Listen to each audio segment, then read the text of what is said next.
Hey, stop! Stop! Stop right now! The autopsy report shows that 19-year-old Brooke Deviney died from asphyxia and blunt force trauma to the head. It was Father's Day morning in Columbus, Ohio, June 16th, 2024. A nightmare was unfolding. The early morning sun had barely touched the streets when neighbors heard screams piercing through the stillness. Moments later, the echo of chaos carried across the building corridors, as if the walls themselves were silently pleading for help. When police officers arrived, they rushed up the stairs with urgency, having received a chilling domestic violence call at 7:28 a.m. Does it sound like our caller is this like secondhand? She's texting in through the 911 text exchange. What's wrong, sir? They were prepared for yet another violent dispute, something tragically common in their line of duty. But what they found that morning was something that would haunt them for years. I think he's back at the house. He got some screaming inside. I think he fucking killed my sister! Where's your sister? Is he inside? Is he inside? No, he dipped. I don't... Where's your sister? She's upstairs in her room. Upstairs to the left, it's the door in the ring. He killed her. He's not here, but his brother. The video is blurred as soon as the officer goes inside, but you can hear crying in the background. Maybe 1018, stand by. Oh, baby! Get out, please. Start at 20. I tried doing compressions. I could. Officers tried to revive her as paramedics arrived, their commands loud and desperate, but there was no saving Brooke. By 8:45 a.m., she was pronounced dead at the hospital. Blunt force trauma injuries had ended her young life and the future she carried. As police searched the apartment, their radios crackled with urgent updates. Witnesses had seen a man fleeing the scene moments before officers arrived. A massive manhunt ensued. Police officers combed nearby neighborhoods, searching alleys, abandoned buildings, and wooded areas with K-9 units. Hours later, they found him. Hey, stop! Stop! Stop right now! Get on the ground! Hands behind your back!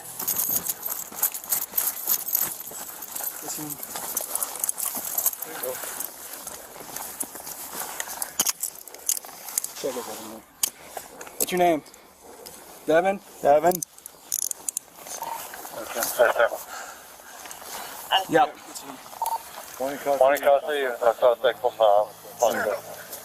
Stand up, Devin. Stand up. I have you want to move me. It is the suspect. He was taken into custody, silent and subdued, as officers cuffed his wrists and led him away. A man whose violent history had finally culminated in the worst possible ending. On your feet. Use your feet. Start walking. Start walking. Jesus. Stand up. Stand up. Y'all gonna work for it. I don't want to be on the stretcher. I want to make it easy for y'all. Oh, so we're gonna work for. We'll strap you to the stretcher then. I don't give a. What's your name? Sands 2893. What's your Wednesday, address? Thursday, Friday. 120 Marconi Boulevard. All the way left. Yeah, I should have busted my head on your thumb. I caught your butt. Good. I'm on side. Yeah, I'm on side. Side. Wheels on that side. Wheels on the head. 2 and 2. Ready? 2 and 2. On that side. Yeah, we both have. DB, grab those caught. There you go.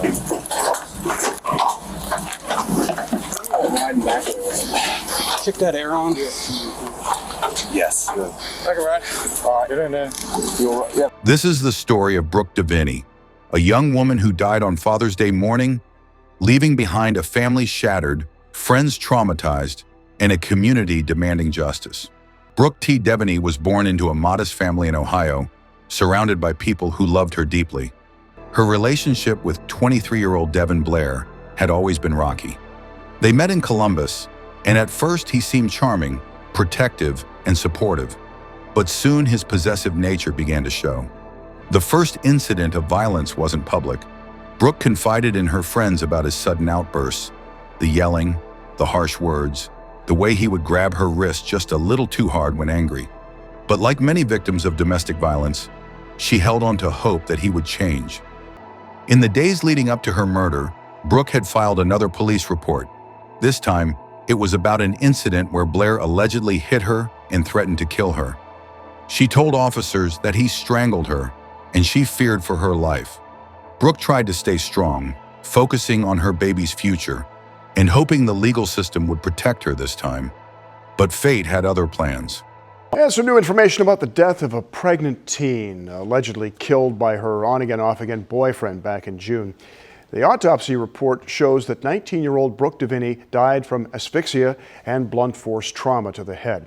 And the report also shows that DeVinny suffered a traumatic brain injury back in March with lacerations to her head. He had a well-documented history of violence against her. That violent history included choking, beatings, threats to kill her, and even holding a knife to her throat. And despite all of that, he remained free until she was murdered. Now, according to reports reviewed by the Columbus Dispatch, one of the most serious earlier attacks happened in December of 2023. On December 28th, Devin smashed the windshield of Brooke's car. He forced her to strip before dragging her by the hair and holding a knife to her throat, saying, "I'll kill you." When officers caught up with him, Blair punched and bit one of the officers in the head during the arrest. Devin was charged with felonious assault, strangulation, assault on a police officer, and felony domestic violence, and he pleaded guilty to 2 of those charges on May 16th of 2024. But somehow, even after pleading guilty, he was actually allowed to walk free. The morning of her murder, something triggered his rage once again. Investigators believe an argument started early, escalating quickly as Blair's temper snapped. Whether it was jealousy, control, or simply another violent outburst, no one knows for certain. What is known is that he unleashed his anger on Brooke with no mercy. For Blair, this was about power, a final act to ensure Brooke would never leave him. As Blair fled the apartment complex, residents saw him running down stairways and into the streets. Police set up a perimeter and began an intense manhunt. K-9 units scoured alleys, yards, and wooded areas nearby. Hours passed with no sign of him. Residents were warned to remain vigilant. Fear gripped the neighborhood as they wondered what else he was capable of. The news spread quickly, shaking the community to its core. When Blair was finally located and arrested hours later, he showed no resistance. Police cuffed him and led him away, his face emotionless, as if what he had done was just another argument. Another day in his chaotic life. Brooke had filed reports of being strangled, beaten, and threatened. Protective orders were issued, but none were enough. The Columbus Dispatch reports that Judge Michael Holbrook released Devin on a $10,000 recognizance bond, meaning he didn't have to pay anything upfront to remain out of jail ahead of sentencing. Judge Holbrook ordered him to wear an electronic ankle monitor and stay away from Brooke. The judge even expressed hope at the time that Devin would comply with his release terms, saying, quote, "I'm taking a chance. Don't disappoint me." That chance didn't last long. Just days later, on May 31st, Devin's bond was revoked for violating his release conditions and failing to participate in a pre-sentencing investigation. A warrant was filed that same day in response to the violation, but it would never be served. Devin attacked Brooke 2 more times. On June 12th, just 4 days before her murder. Each time, Blair found a way back into her life, manipulating her with apologies and empty promises, until the cycle of violence ended in death. This crime is not just about a murder. It is about a system that failed Brooke repeatedly. It is about the silent epidemic of domestic violence that claims lives every day, often unnoticed until it is too late. Brooke's story is now a painful lesson of what happens when warning signs are ignored and victims are left to fight their battles alone. As soon as Brooke DeVinny was pronounced dead at the hospital on June 16, 2024, detectives from Columbus Police Department's homicide unit took over the case. They arrived at the apartment on Parkwick Drive within hours, securing the scene with yellow crime scene tape fluttering in the summer breeze. Neighbors gathered at their doors and windows, silently watching as investigators carried in evidence kits, cameras, and forensic supplies. For them, the reality was setting in. A young woman, pregnant with a future she never got to live, was gone forever. Inside the apartment, detectives found signs of a violent struggle. A small living room table was overturned. Picture frames lay shattered on the floor. Brooke's phone, cracked and blood-stained, sat near her body. Investigators photographed every inch of the apartment. They retrieved surveillance footage from nearby apartment cameras, hoping to capture Devin Blair's movements before and after the crime. The footage showed him arriving early that morning, entering Brooke's apartment, and then fleeing shortly after the 911 call was placed. His pace was hurried but not panicked, as if he knew exactly what he had done and had no intention of staying to face the consequences. Detectives also began interviewing neighbors. Many said they had heard arguing for weeks, with Blair visiting often despite the restraining orders against him. Some recalled seeing Brooke with bruises, but she would dismiss them with excuses about clumsiness or accidents. Others spoke of the night before her murder, how she seemed tense when carrying groceries inside, looking over her shoulder as if checking for someone following her. As forensic investigators processed the scene, officers worked on locating Blair. His name was immediately broadcast on police radios, describing him as a dangerous suspect with active warrants for prior domestic violence incidents, including one involving Brooke, where she reported being stabbed and strangled. The urgency was heightened when officers learned he had previously threatened to kill her if she ever tried to leave him. Finally, later that day, Blair was found hiding in a nearby neighborhood, disheveled, tired, and silent. He was arrested without resistance, his hands cuffed behind his back as officers led him to the patrol car. Back at the station, detectives conducted lengthy interviews with him. Blair showed little emotion as he recounted his version of events, claiming that he and Brooke had been arguing and that she just wouldn't stop yelling. I ain't want to come. You forced me down here and I'm down here. Give me a... You think I give a Y'all shut up. Counsel, on behalf of the client. They went to the next of kin of the family, no further extras and no weapons listed involved the same prosecution.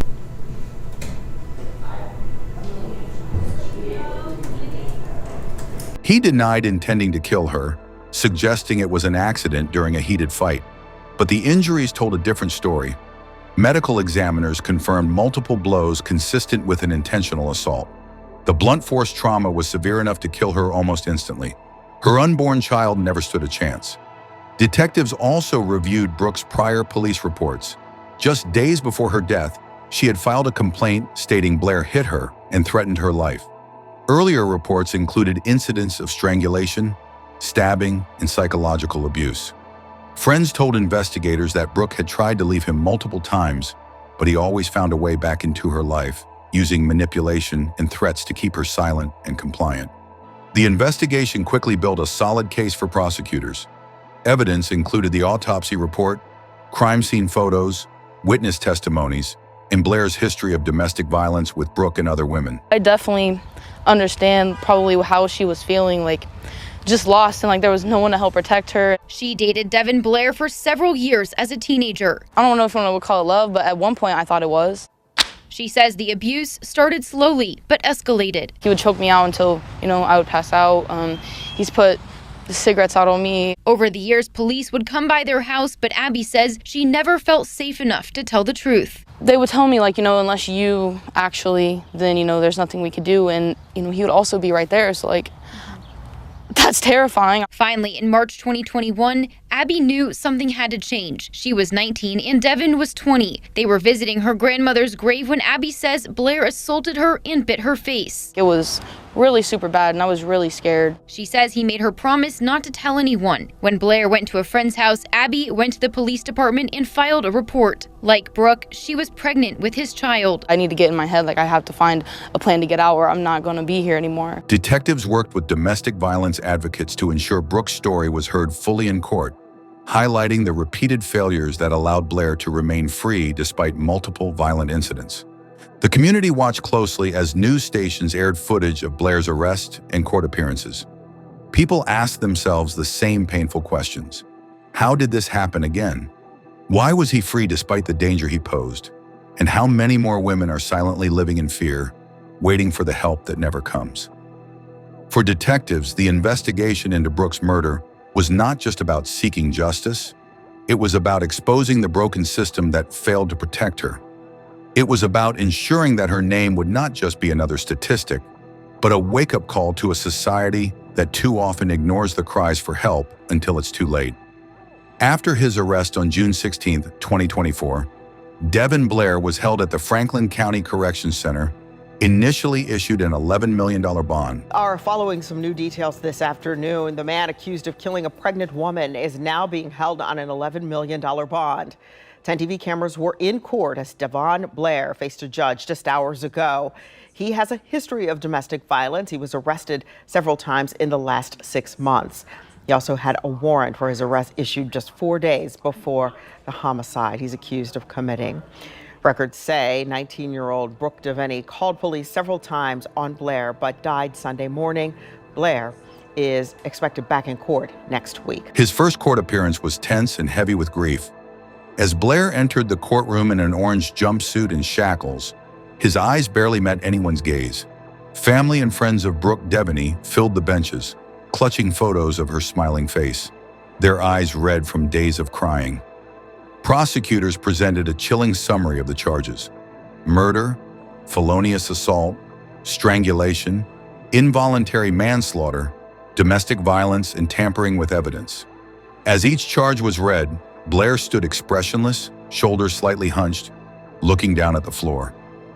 For many in the courtroom, it was the first time seeing him face to face since the brutal killing that ended Brooke's life and the life of her child.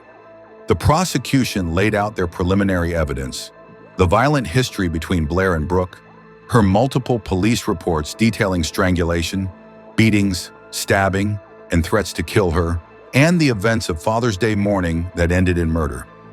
They presented the autopsy findings showing fatal blunt force trauma and defensive wounds indicating Brooke had tried to fight back in her final moments. Her phone records showed desperate texts to friends days earlier, confiding that she was terrified of Blair and feared he would kill her if she left him.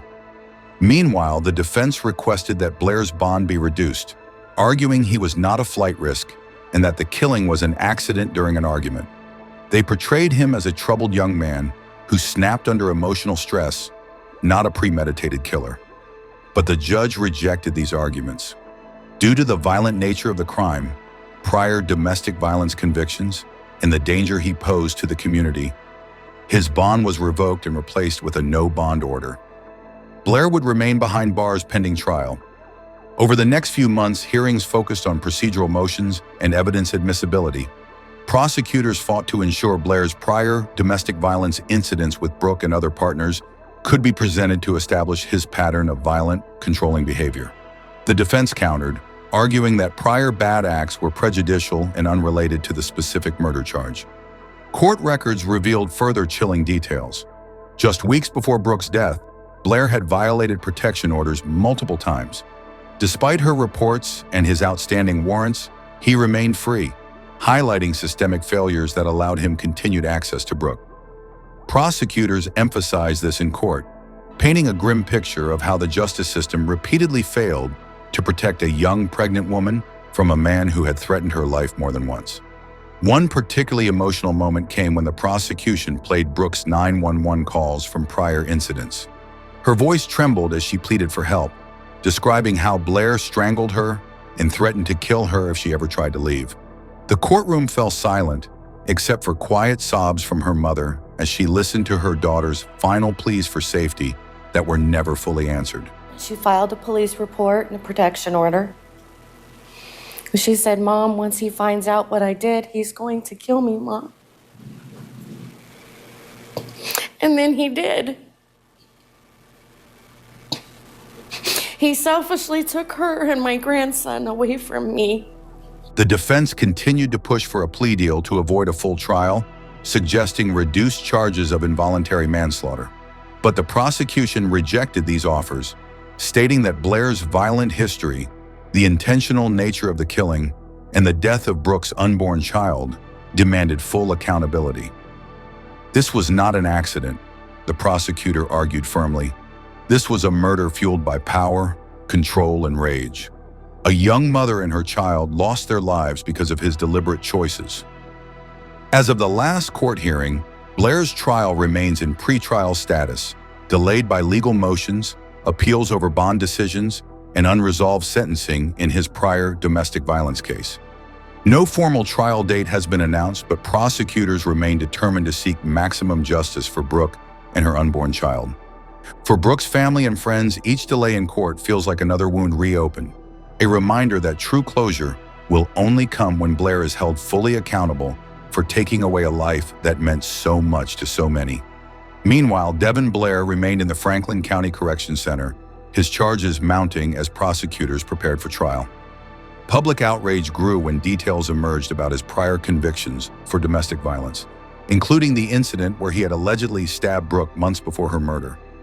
Many asked the same haunting question: why was he free? Why was Brooke left unprotected despite her repeated cries for help?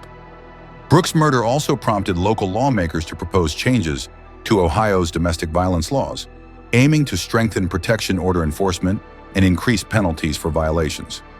One proposal included mandatory GPS tracking for offenders with violent histories, ensuring victims could be alerted if their abuser came near them. While debates continued in legislative chambers, Brooke's family continued their advocacy, determined that her death would not be in vain. For her friends, life moved forward with an emptiness that could not be filled. Brooke's best friend shared online how she still sends her late-night texts out of habit, knowing they will never be read.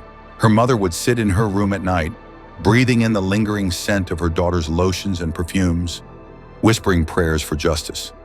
As the case moved through pre-trial motions, Brooke's mother began writing letters to her unborn grandchild, letters filled with love and sorrow, letters that would never be read. "I don't know if you would have been a boy or a girl," one letter read, "but I know your mama loved you more than anything in this world." Brooke's death left an unfillable void, but her life inspired a movement for change. She became more than just a victim. She became a catalyst for awareness, a reminder that domestic violence is not just a private issue but a public crisis. Her story continues to echo across Ohio and beyond, urging everyone to listen, to believe, and to protect those who are still trapped in the shadows of fear. The story of Brooke DeVinny is a haunting reminder of how fragile life can be when it's entangled with violence, fear, and a system that too often falls short of protecting those most vulnerable. As the legal process drags on, with Blair still awaiting trial, Brooke's loved ones hold on to hope for justice. They hope that one day soon, he will stand before a judge and jury, forced to hear the pain he caused, and spend the rest of his life behind bars for taking 2 lives with his violence and rage. But even a life sentence cannot bring Brooke back. It cannot erase the memories of her final moments, the fear she must have felt, the desperate thoughts racing through her mind as she fought to survive. Brooke's story is a tragic lesson that listening isn't enough. Action must follow. Systems must change. Communities must refuse to look away.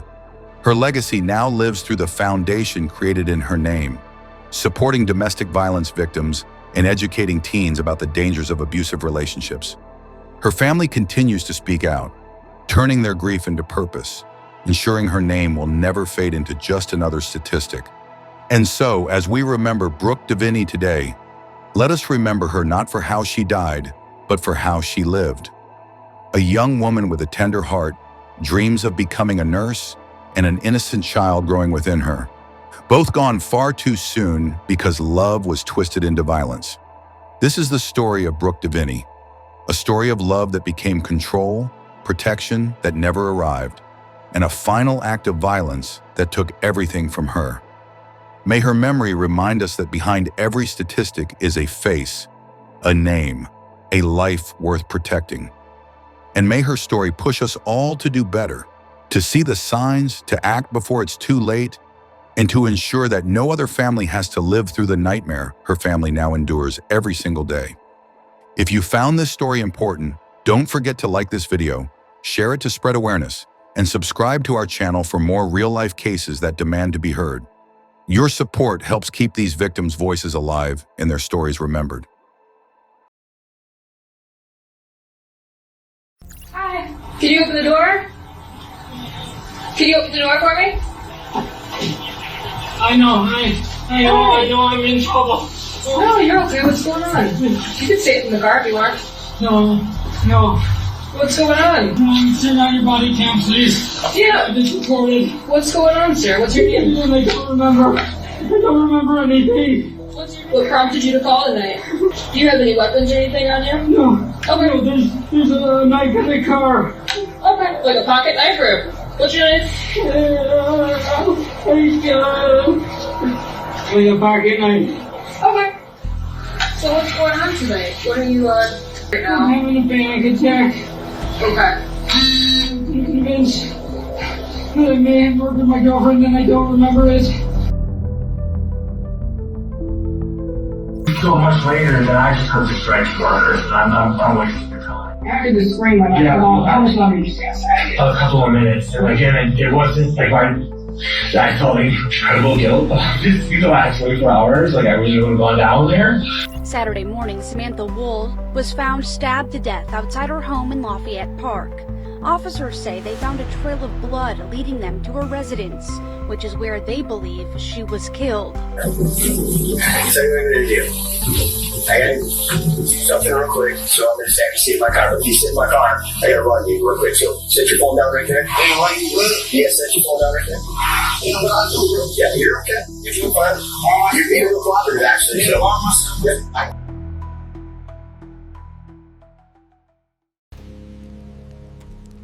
October 21st, 2023, Detroit. The sun had barely risen when a call came in that would rattle a city. My husband was just out walking our dog, and he told me there is a person, potentially a body, laying on the sidewalk. He attempted to nudge the person, and it didn't move, and there's blood present. And the person's just laying there. A woman lay outside her home, drenched in blood, her body bearing multiple stab wounds. She had managed to stumble outside before collapsing. Mere steps from safety, steps from help. The scene was brutal, silent, and deeply personal. The victim? Samantha Woll, a beloved synagogue president, community peacemaker, and civic leader known for bridging divides between faiths. Her violent end sent shockwaves across the nation. How could someone who devoted her life to unity and understanding be targeted with such hatred? As detectives scoured the bloodied scene, they found no signs of forced entry, no weapon, no witnesses, just silence and questions. Was this a hate crime, a political statement, or something far more personal? In the days that followed, theories flooded in. Surveillance footage, cell phone data, and DNA evidence began to paint a picture. But just when it seemed the truth was within reach, the case took a turn that no one saw coming. This is the chilling story of Samantha Woll's murder, a case of contradictions, courtroom twists, and a verdict that left more questions than answers. Samantha Sam Woll was not your average civic leader. Born and raised in Michigan, she grew into a prominent figure in Detroit's Jewish and interfaith communities. By the time she entered her late 30s, Sam had built a reputation for her tireless bridge building, both figuratively and literally, between religious groups, political figures, and marginalized communities. She graduated from the University of Michigan and later served as an aide to Democratic Congresswoman Elissa Slotkin. Her political acumen, combined with a deep sense of compassion, made her a powerful force in local civic life. Samantha didn't shy away from tough conversations. Instead, she leaned in, advocating for unity in one of America's most divided eras. Her most visible role was as president of the Isaac Agree Downtown Synagogue, where she led revitalization efforts to bring life back into the historic space and welcome a new generation of Jewish Detroiters. Yet her reach extended far beyond the walls of the temple. She co-founded the Muslim-Jewish Forum of Detroit, an initiative meant to dissolve long-standing tensions and encourage honest dialogue between communities often seen as at odds. Those who knew her described Sam as warm, driven, and profoundly idealistic. She truly believed in repairing the world around her, making the world a better place. And in her 40 years, Detroit is better, the world is better because Sam Woll was in it. So she'll be missed. She believed in change, real, grassroots, community-driven change. Whether it was attending interfaith iftars during Ramadan or leading Shabbat dinners open to all faiths, Samantha's mission was clear: connection. In a city often characterized by its contrast between prosperity and poverty, tradition and progress, race and religion, Samantha Woll stood as a bridge. Her activism wasn't performative. It was personal. Detroit, with all its challenges and complexities, was her canvas. She wasn't just a resident of the city, she was its heartbeat, working behind the scenes to build coalitions, fund community gardens, and counsel political leaders on sensitive issues. But success came with attention, and attention sometimes invited shadows. Friends noted that Samantha had grown more cautious in recent months. She had mentioned feeling uneasy, though nothing specific ever materialized in formal reports. There were no known threats, no obvious signs of conflict in her personal life. She didn't seem to have enemies, at least not the kind one might expect to act with deadly intent. So when the news broke on that October morning that Samantha had been murdered, stabbed multiple times in what authorities called a brutal attack, story to tell you about the murder of a synagogue president in Detroit. Samantha Woll, wearing blue in this picture with Jane Fonda, was found today stabbed to death inside her home. Saturday morning, Samantha Woll was found stabbed to death outside her home in Lafayette Park. Officers say they found a trail of blood leading them to her residence, which is where they believe she was killed. It didn't just feel like the loss of a civic leader. It felt like the collapse of a symbol. How could someone who stood for peace meet such a violent end? The shock turned to speculation. Was this politically motivated? Was it rooted in religious hate? Did her work put her in danger with extremist groups? Police were quick to urge calm, stating that there was no immediate evidence suggesting a hate crime. But the public wasn't satisfied. With Samantha's high-profile work, her sudden and violent death raised more questions than answers. Social media swarmed with rumors. News outlets from around the country descended on Detroit. In a time of international tension, especially involving Israel and Palestine, people feared the worst, that this murder was not just local, it was symbolic. But behind the headlines was a grieving family.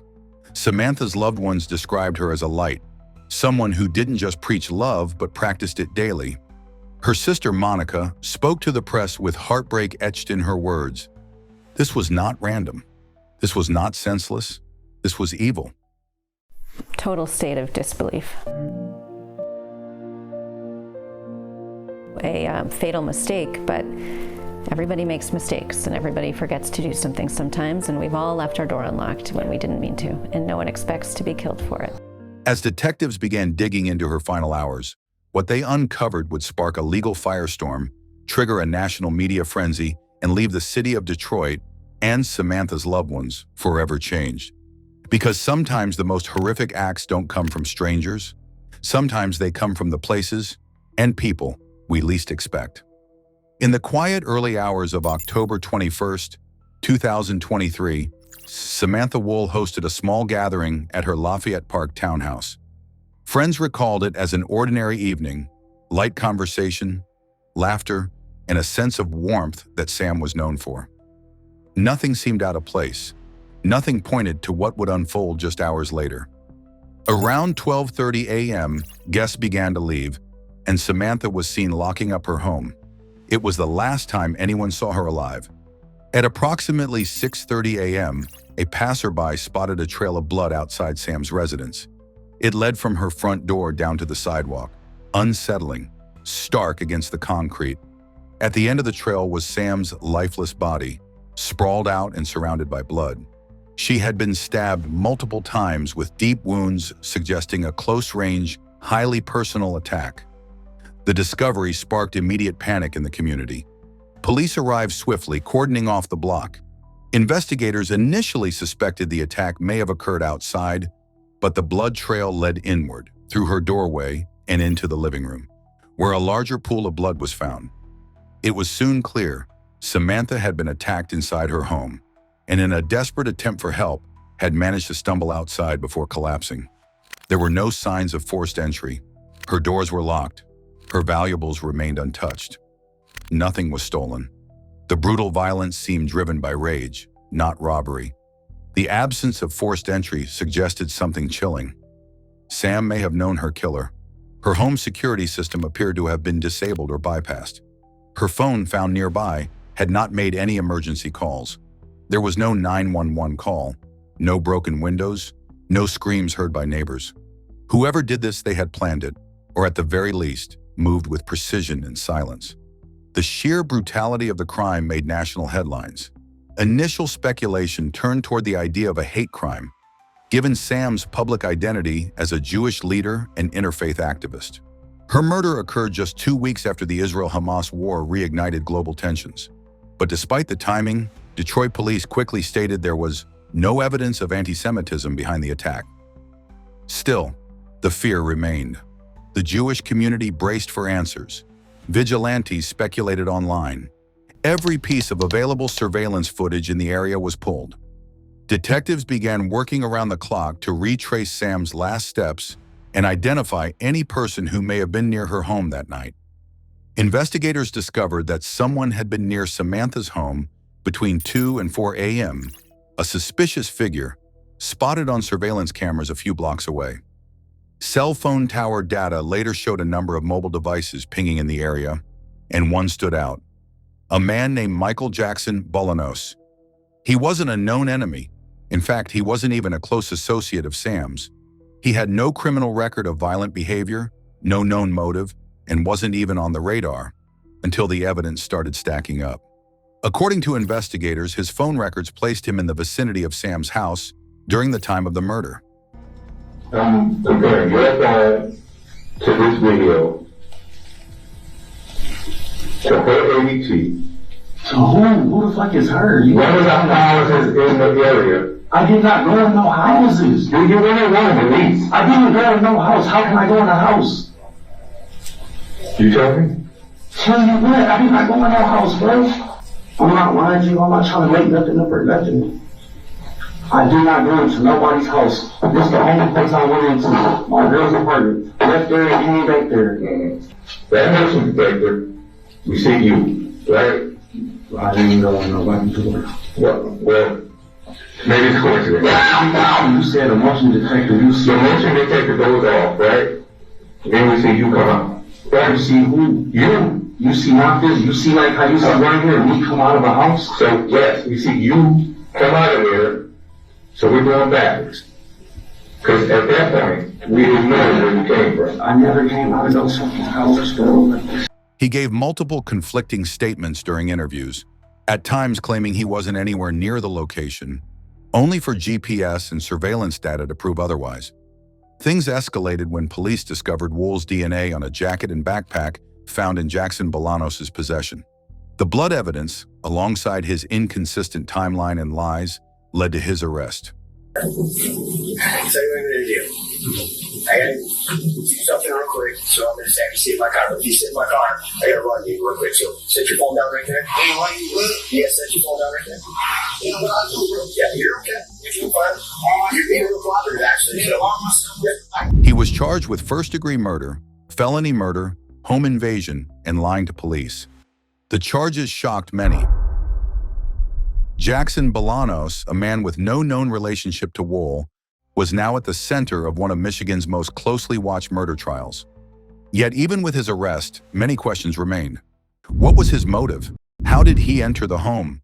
Why was there no forced entry? And why target Samantha, someone with no apparent ties to him?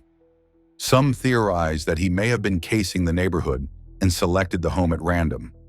Others believe there was a missing connection still unaccounted for, a hidden acquaintance, a misinterpreted encounter, or even a mistaken identity.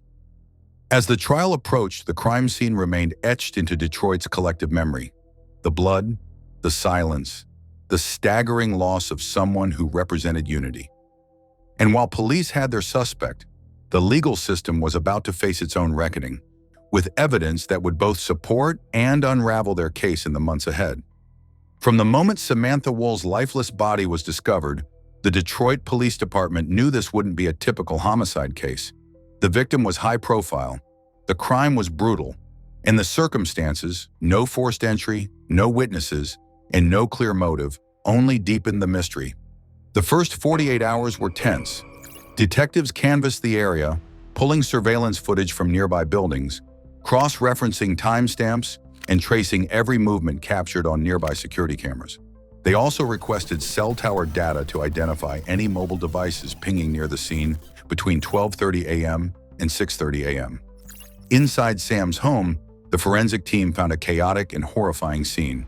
Blood was splattered across the living room, forming a trail to the front door.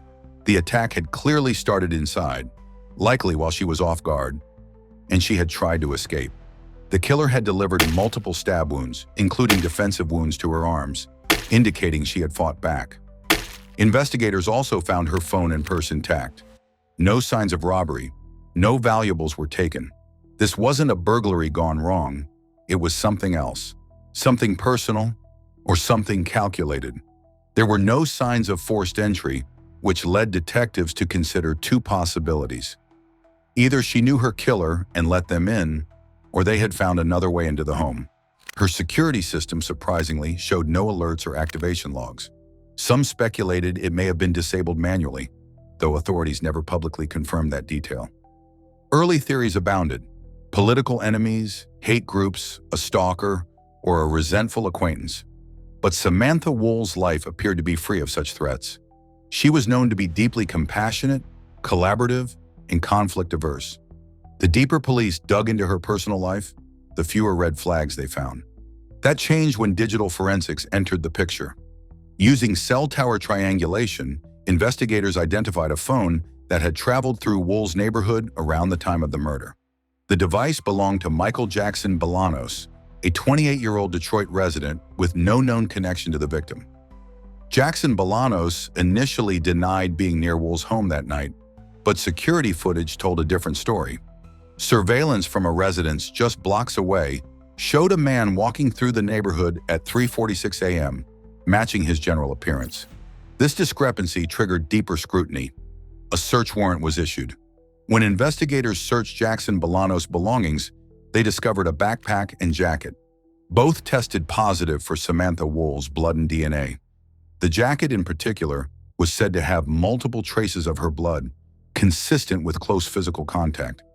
That discovery raised a crucial question. If Jackson Bolanos had no known motive, how did her blood end up on his clothes? When confronted with this evidence, he changed his story multiple times. First, he said he wasn't there. Then he claimed he may have walked through the area. At one point, he even blamed a stranger he had allegedly seen on the street. But none of his accounts matched the forensic evidence or the timeline. This led to his arrest on November 8, 2023. The charges were severe. The trial of Michael Jackson Bolanos began in June 2024 in a packed Detroit courtroom.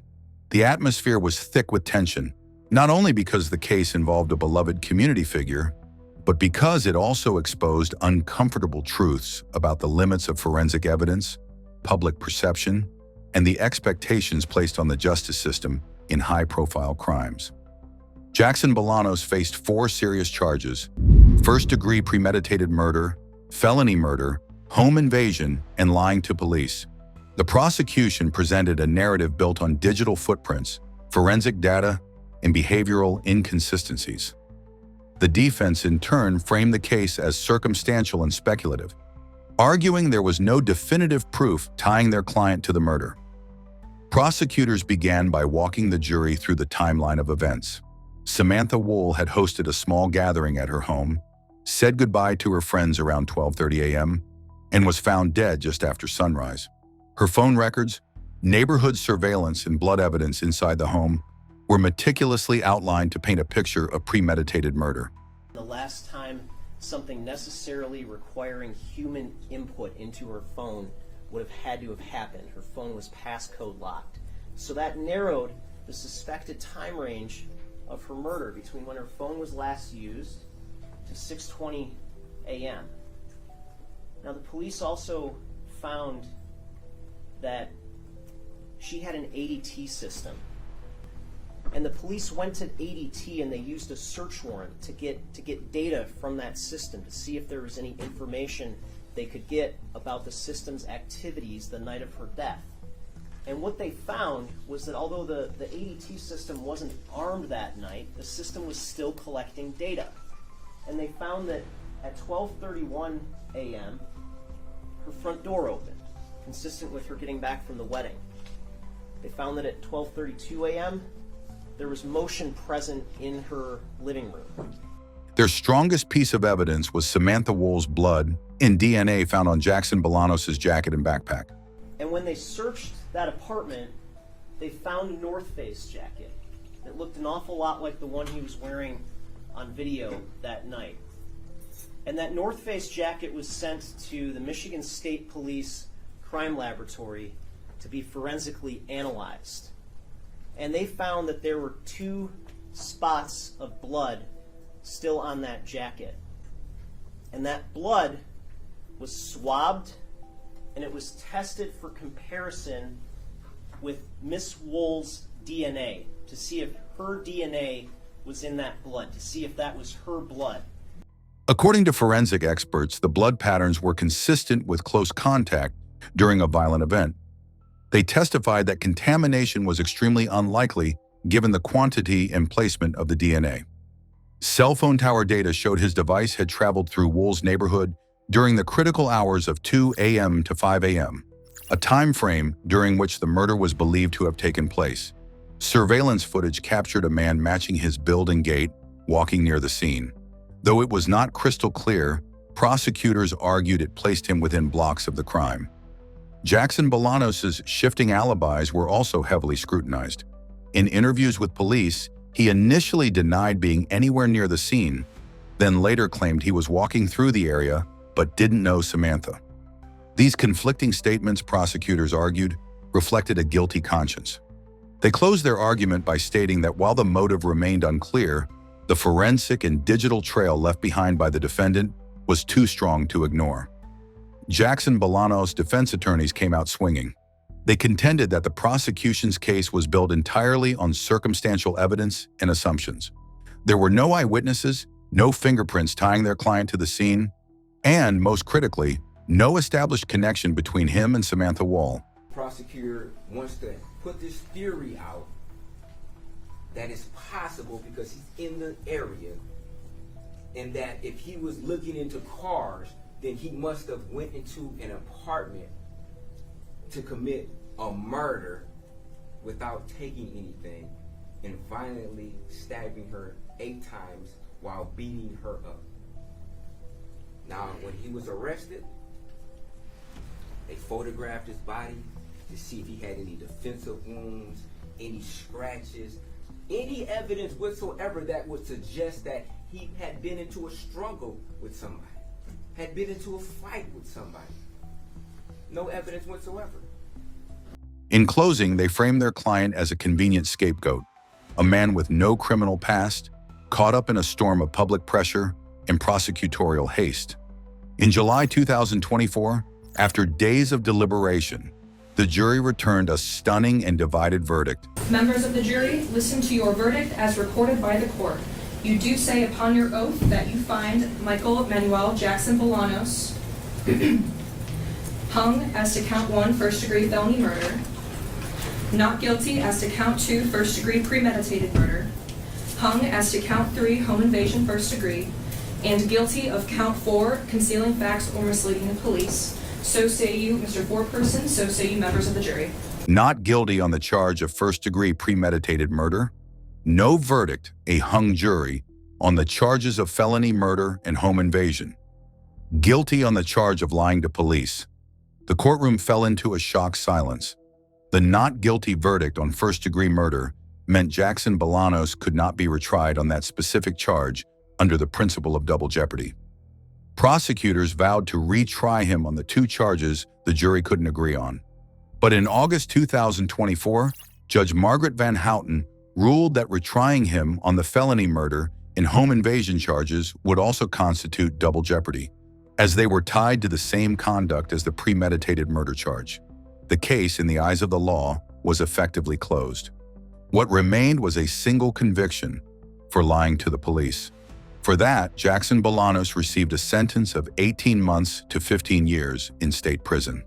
The reaction was explosive. Public trust in the system was shaken. Samantha's family was devastated, and a community, still mourning, was left to wonder if justice had truly been served. The courtroom verdict in July 2024 didn't bring closure. If anything, it fractured faith in the justice system. The jury's decision, acquitting Michael Jackson Bolanos of first-degree murder and deadlocking on the remaining charges, left Samantha Woll's family and supporters in disbelief. The silence in the courtroom after the verdict was broken only by muffled sobs. Samantha's sister, Monica Woll Rosen, stood before reporters just hours later, her voice trembling. Defense has been working hard to make this case about race when it should be about evidence.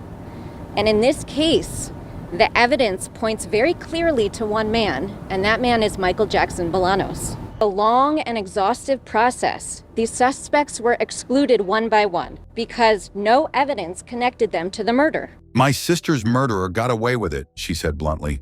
Her statement wasn't just grief, it was a rallying cry. For the Woll family, the trial hadn't delivered justice. It had only reopened wounds that would never fully heal. In August 2024, the blow deepened. Judge Margaret Van Houten dismissed the remaining charges of felony murder and home invasion, citing double jeopardy. Her reasoning drew on U.S. Supreme Court precedent, which prohibits retrying a defendant on related charges after a jury has acquitted them of a more serious, overlapping charge. In this case, premeditated murder. The jury had clearly rejected the prosecution's core theory of intent, making a retrial legally impermissible. The prosecution fought back. Michigan Attorney General Dana Nessel, who had closely followed the case due to its sensitivity and visibility, authorized an appeal. The appeal argued that the hung jury on the lesser charges left room for a retrial, especially since the conduct could be interpreted differently under the felony murder statute. But legal experts were divided. Some believed the dismissal was airtight under double jeopardy doctrine. Others claimed the judge had overreached, and the case deserved another chance in court. Meanwhile, Jackson Bolanos was sentenced to a term of 18 months to 15 years in prison, not for murder, but for lying to the police during the investigation. Prosecutors called it a small measure of accountability, but to the Woll family and many in the community, it felt hollow. Outside of the courtroom, reactions were explosive. The Jewish community in Detroit, already grappling with fears of rising anti-Semitism, expressed frustration and confusion. Though the police maintained that the murder had no anti-Semitic motive, the timing and brutality of the crime, paired with Samantha's role as a Jewish leader, made it hard for many to accept that conclusion. National figures, religious leaders, and politicians issued statements mourning the loss and questioning the outcome. The story was no longer just about Samantha Woll's death. It had become about systemic flaws, evidentiary thresholds, and how justice can falter even when the facts seem clear. For Samantha's family, the days after the trial were filled with grief and fury. They published an open letter to the community, thanking those who had supported them and vowing to continue pushing for justice through any remaining legal avenues.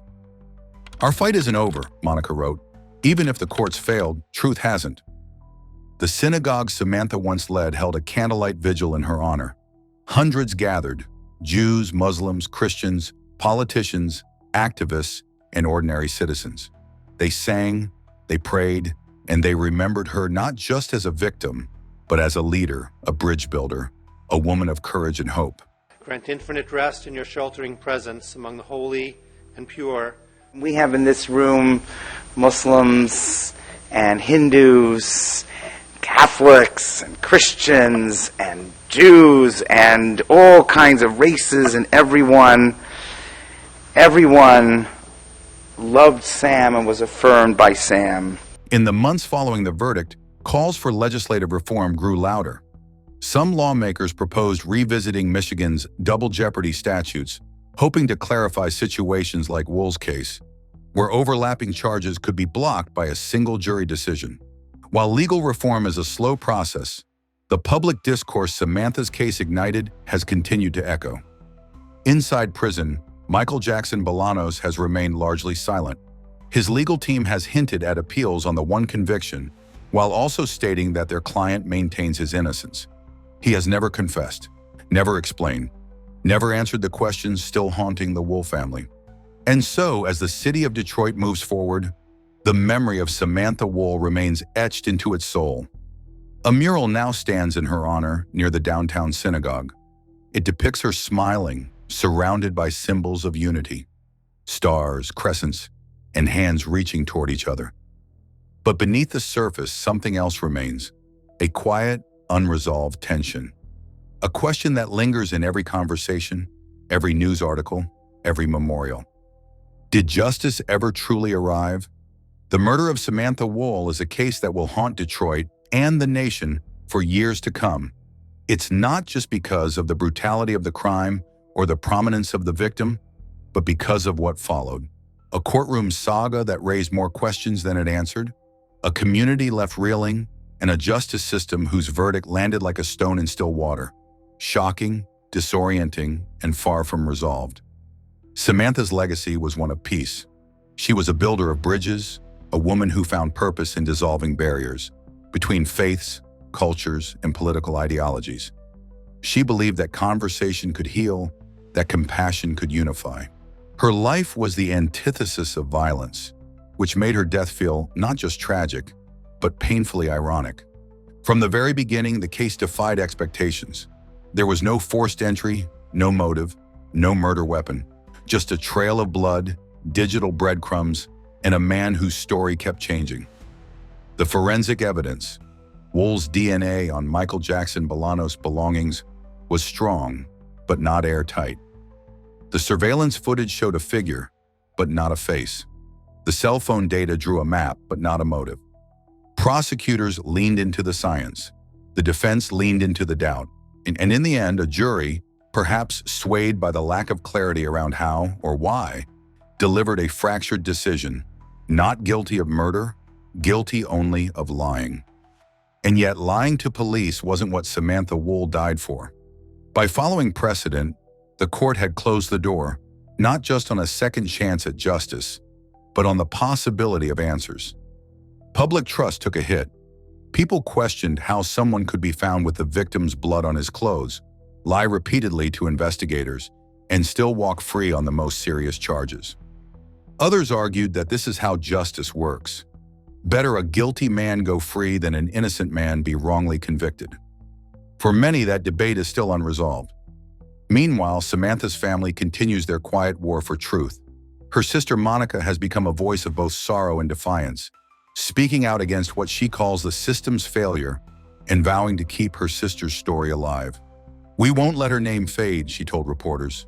"We won't let the world forget what was taken from us." There's a tragic irony in how the justice system seemed to falter in a case so steeped in principle. Samantha had dedicated her life to fixing broken systems, whether in government, religious dialogue, or local politics. Her murder and the legal fallout exposed just how fragile those systems can be. Today, Samantha Woll's name lives on, not just in headlines but in movements. Community members have launched interfaith dialogues in her memory. Politicians have introduced proposals for tighter legal definitions of double jeopardy. A scholarship fund has been created in her honor, supporting young women who pursue civic leadership in Detroit. The house where she was murdered has since changed hands, but the bloodstains on the sidewalk, though long gone, still mark a psychological scar for those who walk past. To some, it's just another unsolved trauma in a city familiar with tragedy. To others, it's a symbol of something bigger. The idea that justice isn't always about truth. It's about what can be proven. And what couldn't be proven in this case may forever eclipse what most people believe to be true. Samantha Woll was more than a victim. She was a catalyst, a bridge between worlds, and a reminder that even in death, a life can still challenge a system, inspire reform, and demand more of those who survive it.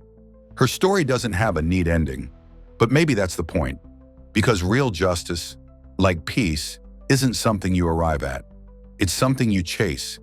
And in the shadow of her absence, that chase continues.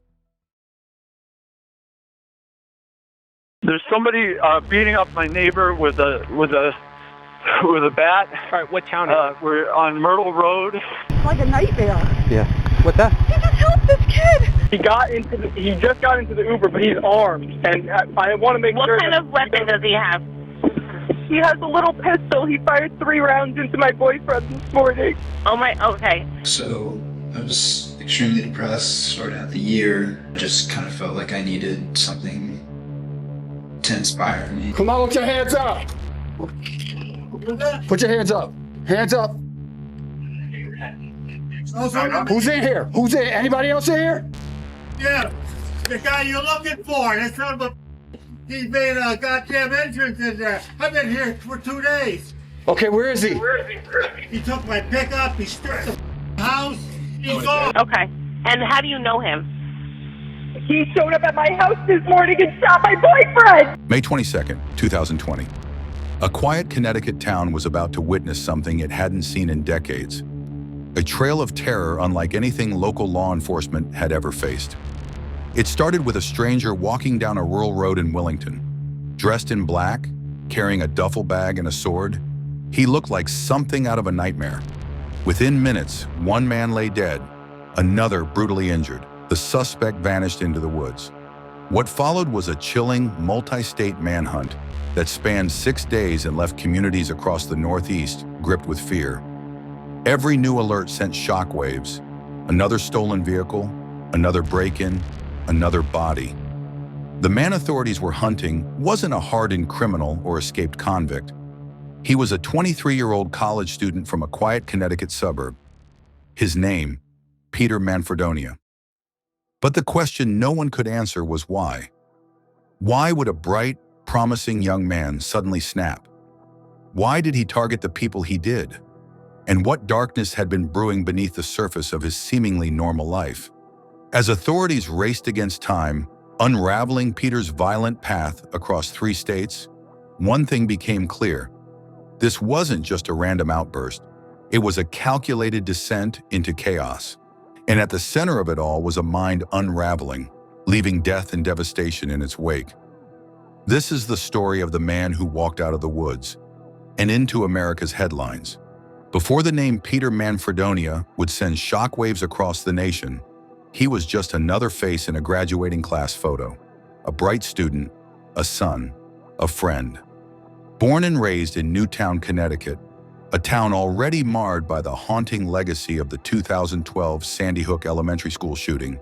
Today marks 10 years since the horror in Newtown, Connecticut, when 20 students and 6 adults were gunned down at Sandy Hook Elementary School. A decade since that day feels like a lifetime to some, and to others, it was like it was just yesterday. Peter's childhood was seemingly uneventful. He was known for his intelligence, soft-spoken demeanor, and athletic ability. But beneath the surface, something much darker was brewing. Peter graduated from Newtown High School in 2015 and went on to attend the University of Connecticut, majoring in finance and engineering. He was often described as articulate, introspective, and even philosophical. Friends say he spoke frequently about social issues, morality, and mental health. But those same friends also noted a gradual change in his behavior. By his junior year, Peter had withdrawn from campus life, battled bouts of depression, and started exhibiting signs of paranoia. At times, he'd speak of being followed or watched, claiming people were out to get him. He sought help occasionally, even attended therapy, but nothing seemed to root out the storm raging within. His family later said that Peter had struggled for years with mental illness, including diagnosed depression and possible bipolar disorder. At one point, he voluntarily checked into a mental health facility, but was discharged days later. Despite these red flags, he continued his education and appeared to be managing until 2020, when the COVID-19 pandemic forced the world into isolation. For Peter, that isolation became fuel for his delusions. In the months leading up to the attacks, Peter's social media presence became more erratic. He posted cryptic messages, referenced feeling trapped, and hinted at wanting to disappear. Those close to him noticed he was losing weight, sleeping erratically and talking in circles. But no one imagined he was planning anything violent. Peter had also become obsessed with a classmate from high school, Nicholas Eisel, a quiet young man who had dated a woman Peter was allegedly fixated on. The relationship was long over, but in Peter's mind, it became a source of resentment and spiraling delusion. He spoke of betrayal, of being wronged, of revenge. The details are murky, but what's clear is that Peter's grip on reality was slipping, and fast. As the spring of 2020 arrived, Peter's world grew darker. He left cryptic goodbye notes to some friends. He told one acquaintance he wouldn't be around much longer. On May 21st, he vanished from his family's home in Newtown. By the next morning, he was walking down Myrtle Road in Willington, dressed in black and carrying a bag that held, among other things, a samurai sword. What brought Peter to Willington remains unclear. Some reports suggest he was trying to reach a former girlfriend or friend who lived nearby. Others say he simply wandered. But what happened next would shatter any illusion that this was a man merely struggling with internal demons. He had crossed a line, and there was no turning back. The morning of May 22, 2020, began like any other in the quiet town of Willington, Connecticut. Peaceful, still, and untouched by the chaos that would soon erupt. But on a rural road not far from the state forest, 62-year-old Ted Demers noticed a man walking alone. He looked disheveled, dressed in black, carrying a duffel bag. Ted, known in the neighborhood for his generosity, pulled up in his ATV and offered the stranger a ride. That man was Peter Manfredonia. Within minutes of stepping into Ted's vehicle, something snapped. Authorities say Peter suddenly attacked Ted with a machete or sword, striking him repeatedly with savage force. Nearby, 80-year-old John Franco, hearing the commotion, ran to help, only to be brutally assaulted himself. Ted died at the scene. John, barely clinging to life, was rushed to the hospital in critical condition. The attack was so fast, so violent, that it stunned investigators. There's somebody beating up my neighbor with a bat. All right, what town? We're on Myrtle Road. Connect you with the police. Don't hang up.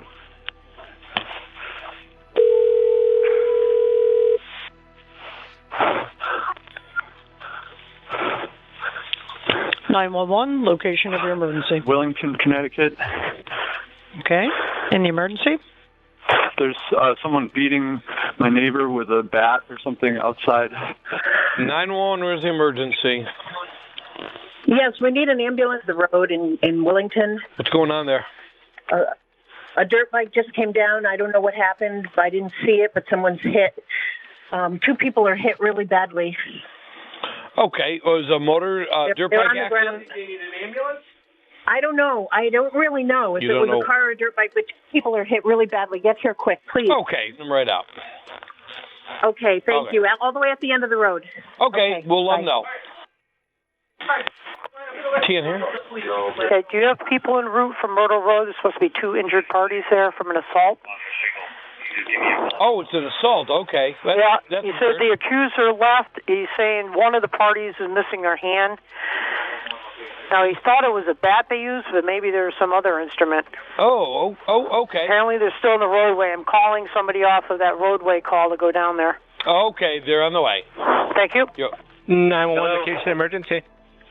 Yeah, we're at Myrtle Road in Willington, and at the end of the Myrtle Road are 2 very hurt men, and they got attacked by a guy on a motorcycle. Oh. This is an emergency. Okay. Do you think they need an ambulance? Yes. You need 2. And there's a guy, the motorcycle kid, went down Myrtle Road and went onto Route 320, and I don't know where he went from there. Peter didn't stay to watch the aftermath. Instead, he fled into the nearby woods, disappearing into thick forest with his weapon, his bag, and now blood on his hands. We'll shut this off. Okay. It's like a nightmare. Yeah.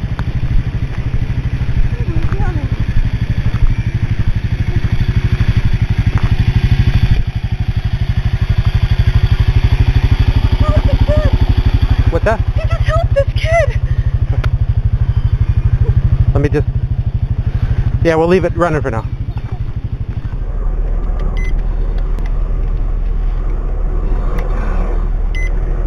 How can people be so mean? How can someone do that to another person? He's a woodworker. They cut his hand off.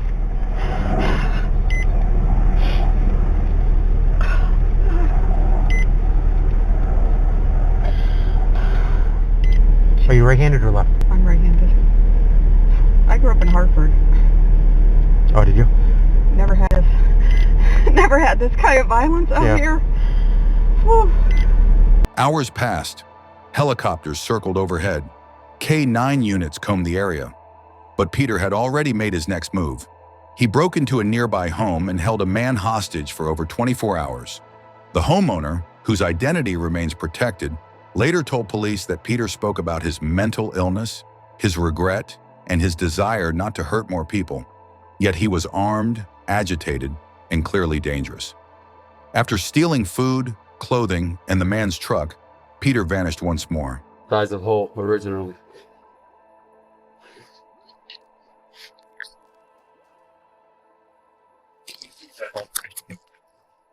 Look at that thing. Maybe we could break this knob and just go in. We'll just give me it. We'll just go. We're just gonna make this hole bigger.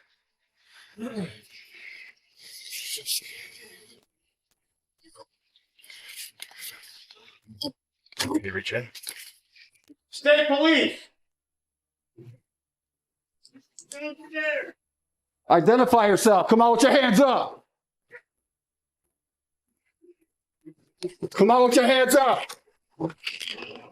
Put your hands up. Hands up. Who's in here? Who's in? Anybody else in here? Yeah, the guy you're looking for. That son of a. He made a goddamn entrance in there. I've been here for 2 days. Okay, where is he? He took my pickup. He stripped the house. He's gone. Is he in here? That guy's a wacko. Is he in here? He's not in here. Turn. Where's the light? Where's the light? Right to your left, officer. Right here? No, right in the corner. All the lights are right. He's not in here? He's not in. Where'd he go? I'm pretty sure. Clear this area. Is the pickup gone? Yes. Yeah, he's got the white pickup. That son of a. He's not in here. Got it. I am so happy to see you guys. How'd you get You here? okay? Donald, where's your guns? Okay. Do you have guns in the safe? No, I got him upstairs. He took my goddamn Beretta, my handgun. Got handguns. That son of a. This is clear. Okay. I don't know what else he took up there. With a firearm stolen from this residence. He left about. Advise true by.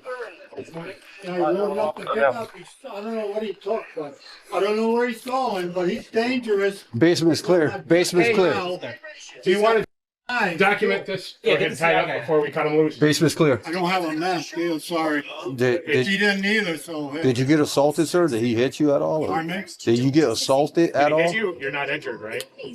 Did he strike you at all? Did he hit you? Anything like that? No? No, he's Just pretty tied you up? decent. Okay. He put the gun to the back of my head and I was sleeping. He says, don't turn around, I'll blow your head off. You did capture him? He's under. No. He's still on the run. No, he's still on the run. Really? Yeah. What'd you do? Abandon the pickup? Yeah, yep. We found your pickup truck in Derby. The good thing is that you're okay. That's all that matters. Yeah. Yeah. And as tragic as Yeah. It could have been a lot worse. That was like some right. scary movie type crap. All right. Okay. Authorities issued a statewide alert. Schools and towns locked down. Connecticut was on edge. No one knew where he'd strike next, or if he'd already crossed state lines. Then came the second murder. On May 24th, Peter showed up in Darby, Connecticut, 70 miles from the first crime scene. There, he forced his way into the apartment of Nicholas Eisel, a 23-year-old acquaintance from Newtown. What exactly unfolded inside that apartment remains largely unknown, but by the time police arrived, Nicholas was dead, shot at close range. His girlfriend had been abducted. Peter drove the terrified woman across state lines, eventually releasing her unharmed at a rest stop in New Jersey. Hello? Hi, Kyle? Yeah, this is Kyle, yep. Okay, so you picked up the gentleman or no? No, the gentleman pulled into the truck stop and said he needed an Uber. Okay.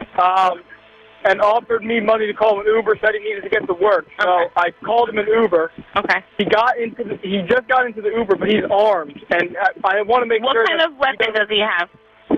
He has a little pistol. He fired 3 rounds into my boyfriend this morning. Oh my, okay. So, all right, he got into a Chevy Impala. Look at your Uber account and tell me what the plate is on that vehicle. Yeah, well, I'm really concerned about the Uber driver. Okay, so give me the info. All right, put me on speaker. Look at your Uber account right now and get me that information. Yes. Yeah, KXY3216. Okay. Pennsylvania? It doesn't say what. I assume that's Pennsylvania. It doesn't sound like New Jersey. Okay. And it's a what colored Chevy Impala? black Chevy Impala. The driver's name is Reginald. Okay. What's the boyfriend's name? Or what's what's the guy who's running away? Yes, what's his name? His name is Peter Manfredonia. He's wanted in Connecticut for Spell his last name for me. MAN as in Nancy, FRED as in dog, ONIA. Trust me, just Google him and you will know exactly who it is. It's fine. What's the first name again? Peter. Peter. Okay. Do you know his date of birth or no? 2/2/1997. I learned that from the Connecticut State Police Post. Okay. And how do you know him? He showed up at my house this morning and shot my boyfriend. Okay, but how do you know him? Our friends went to elementary school. They went to Newtown together in Connecticut. We're from Connecticut. He put a gun to my head and made me drive him here. Okay, and what kind of vehicle are you in? We're in a blue Volkswagen EOS. We're at the Brook Hollow Winery in Knowlton. Okay, a blue Volkswagen. Okay. EOS. Okay, and how the two of you know each other? He's the one who called the Uber for the guy who I know, but you don't know each other. Listen. No, she pulled up, and this guy just wanted an Uber. Okay. So during this whole thing going on.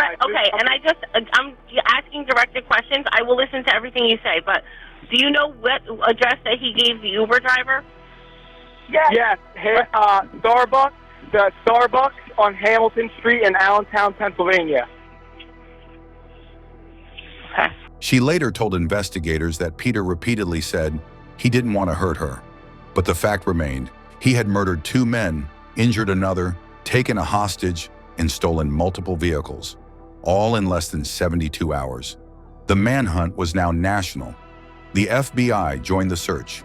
Airports, train stations, and bus terminals were alerted. And then another twist. Surveillance footage captured Peter walking along train tracks near East Stroudsburg, Pennsylvania. Wearing stolen clothes, carrying a backpack, he looked calm, composed even, as if he wasn't a fugitive, but just another traveler. Investigators called it chilling. On May 26th, Peter was spotted near a Walmart in Chambersburg, Pennsylvania. The sightings were like breadcrumbs, each leading further from the original crime scenes. He was always a few hours ahead, always moving, always avoiding capture. Authorities feared he might try to disappear entirely, or worse, kill again. But then, on May 27th, nearly 100 hours after his rampage began, the hunt ended in Hagerstown, Maryland. Acting on a tip, authorities cornered Peter near a truck stop.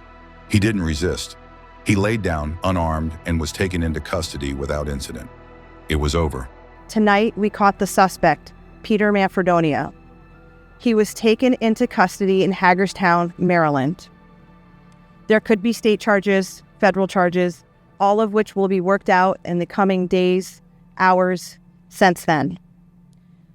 The suspect will face justice, and this will bring closure. This is what is important for the families of the victims, all of which have been notified of the arrest immediately after.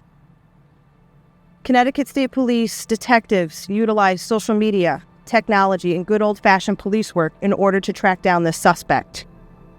A firearm was found in the proximity of the arrest, which was believed to be the weapon that was used in the Derby homicide. The weapon, believed to be a samurai-style sword, was never found. But Peter had left a trail of evidence behind: text messages, handwritten notes, video surveillance, and a string of victims who bore witness to the chaos. In interviews, Peter later claimed he hadn't planned the spree, that it was a psychotic break triggered by isolation, mental illness, and unresolved trauma. So going into that year, I was extremely depressed. Because, I was stopped working out, binge eating, any bad habit that you could possibly name. And I had, nothing, like, no mindset to change it, no anything. And then eventually I just kind of felt like I needed something to inspire me. Or, no, sorry. That's when I went.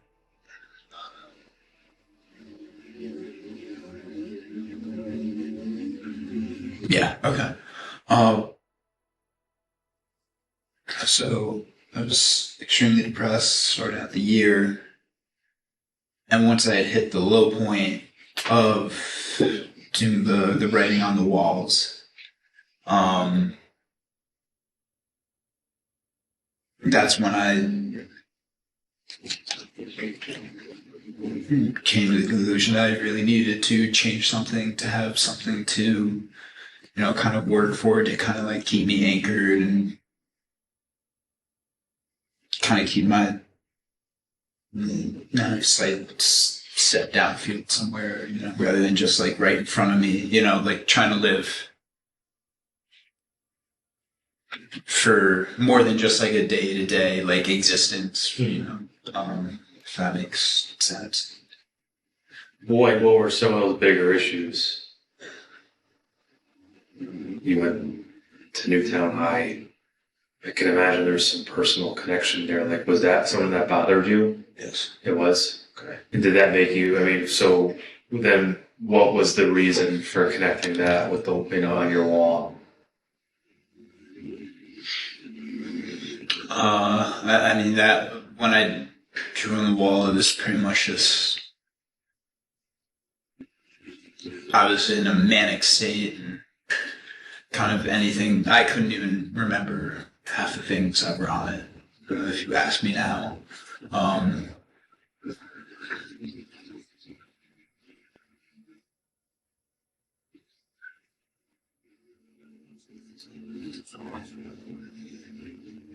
Would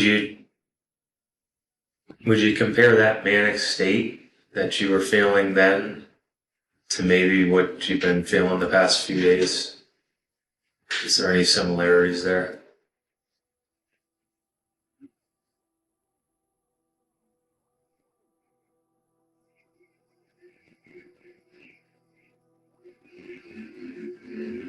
Another question. If the reason why you can't remember why you wrote what you wrote on the wall, but you're comparing it and categorizing it as a manic state. That's not like a diagnosis. I know you're not. I know it's not like I know you're not clinically diagnosing yourself. This is how I'm saying that's how you're describing it. It was like a colloquially, you're right. He told authorities he never intended to hurt anyone, but the facts were undeniable. 2 innocent men were dead, a third had been nearly killed, and a woman had been held hostage, unsure whether she'd live to see another day. The brutality of the crimes shocked even seasoned investigators. The randomness, the speed, the sheer lack of empathy. Peter Manfredonia's actions had turned small New England towns into crime scenes and left families forever scarred. But the story didn't end with his arrest. The question now turned to why and what justice would look like for those left behind.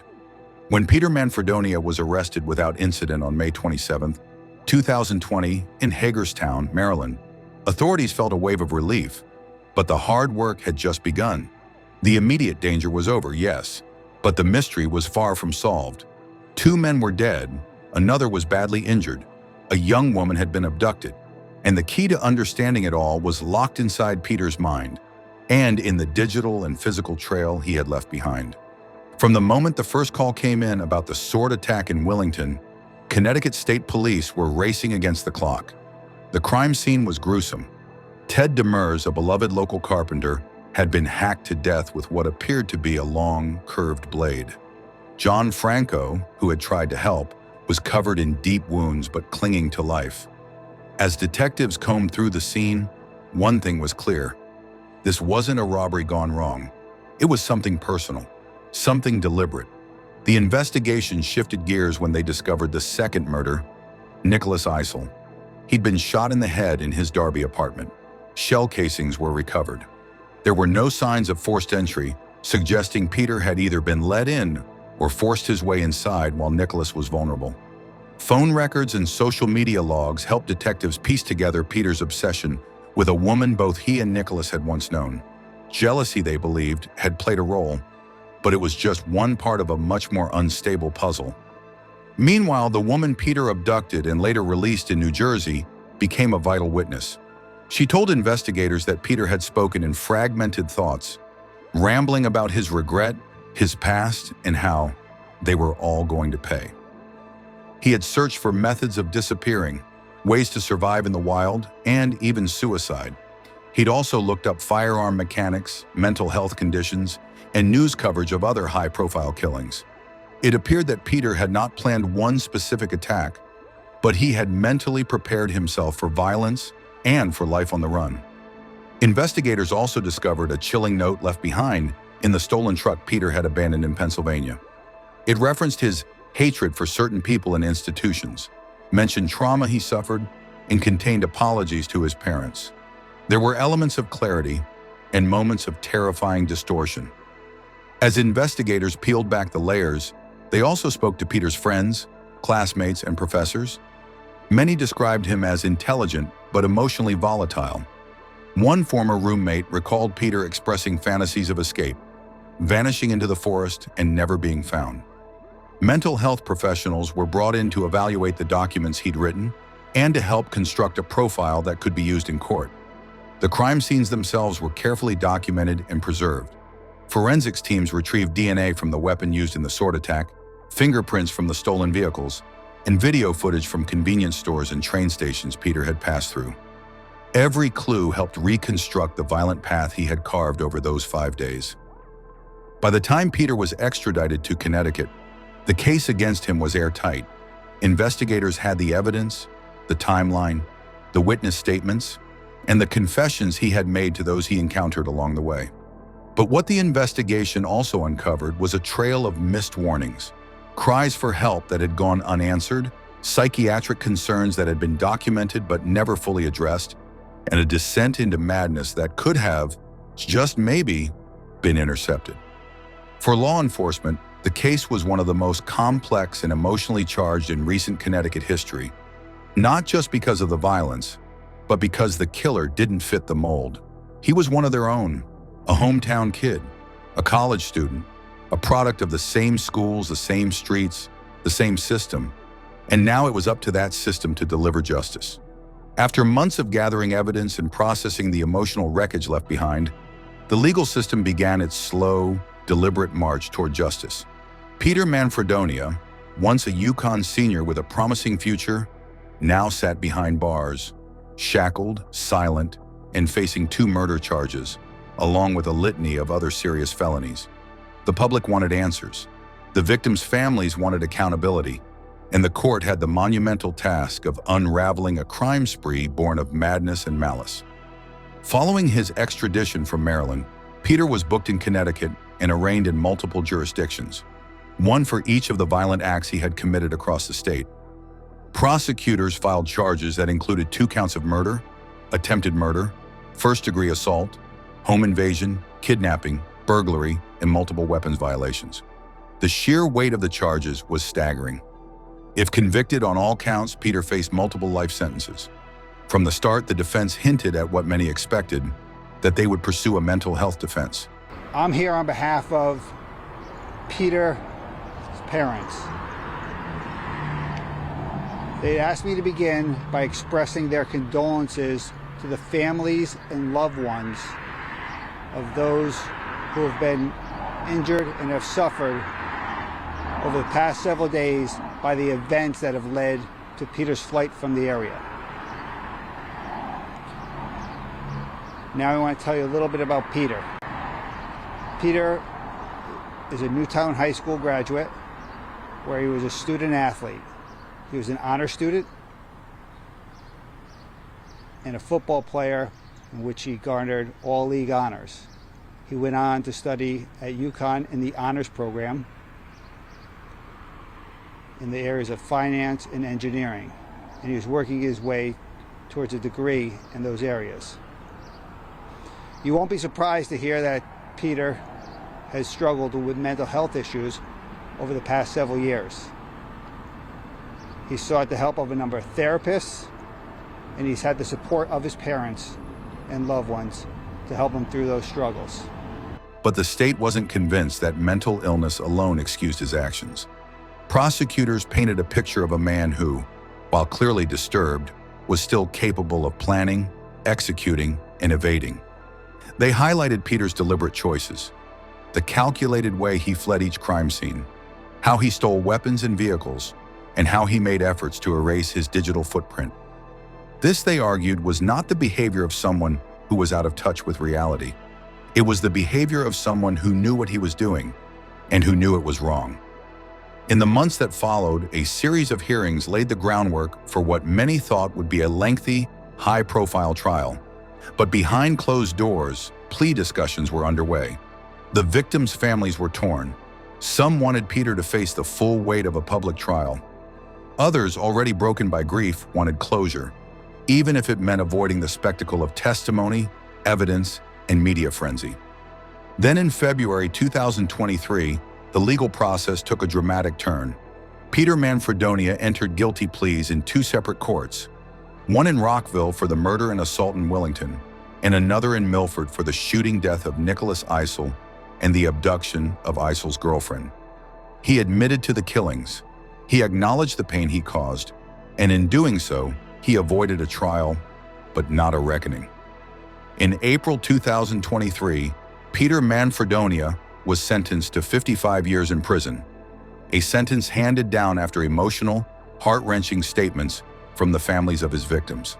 I won't lie, this plea deal does nothing for me except close the door on this court case. Peter Manfredonia faced his fate in court, eyes forward, as the family and friends of the childhood friend he murdered, Nick Eisley, poured their hearts out. I did die with Nick that day.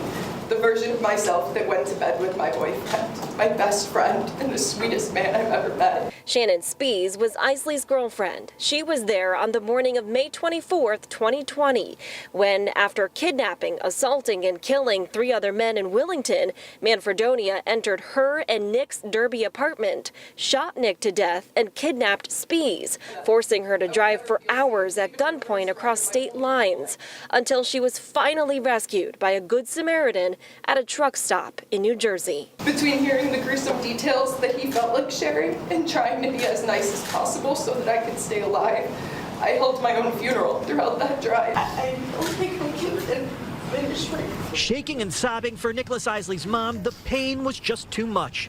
But a long line of family and friends had plenty to tell the court, not only about their loved one, the memories that we hold of Nicholas is all we have left, but the so-called friend, Peter Manfredonia, who murdered him back on Memorial Day weekend in 2020. A part of myself passed away with my brother that day that Peter ruthlessly and unforgivingly took him from this world. As part of a plea deal, the judge sentenced Manfredonia to 55 years for murdering Eisley inside his Derby apartment and then kidnapping his girlfriend, Shannon Spees, holding her captive for more than 7 hours before authorities found her at a New Jersey rest stop. There's no telling how amazing our future could have been, and I was robbed of ever knowing that happiness. I was robbed of ever knowing peace again, of feeling safe anywhere, even in my own home. The multi-state manhunt started when Manfredonia first killed 62-year-old Ted Demers of Willington with a sword and injured another man before breaking into a home and holding that man hostage overnight. Manfredonia stole his guns in his pickup truck and drove down to Derby, where the crime spree continued until he was captured at a Maryland truck stop 6 days later. As marshals led Manfredonia away, emotions boiled over. We love you, Peter. But earlier, when it was her turn to speak, Nicholas Eisley's aunt made her feelings perfectly clear. As a heartbroken aunt, I can only hope that the inmate system lives up to their reputation and they welcome Nick's aggressor with open arms and show him the very same so-called friendship he showed my nephew. Ted Demers' widow described the unbearable silence in her home. I was telling him he was going to be okay. I was telling him I loved him. What she didn't know was Ted told a close friend that if anything ever happened to him, to tell Cindy a letter was waiting for her on his computer. He called it a just-in-case letter. He said, Cindy, just keep moving forward. It was at that very moment breaking news crossed her television. I found the letter, and as I read it, is when it came on the TV that he had been apprehended. And so I was doing the happy dance. A community safe, justice within reach. and setting in motion the beginning of a long and complex healing process. Nothing's going to bring Ted back. Nothing's going to bring these victims back, you know.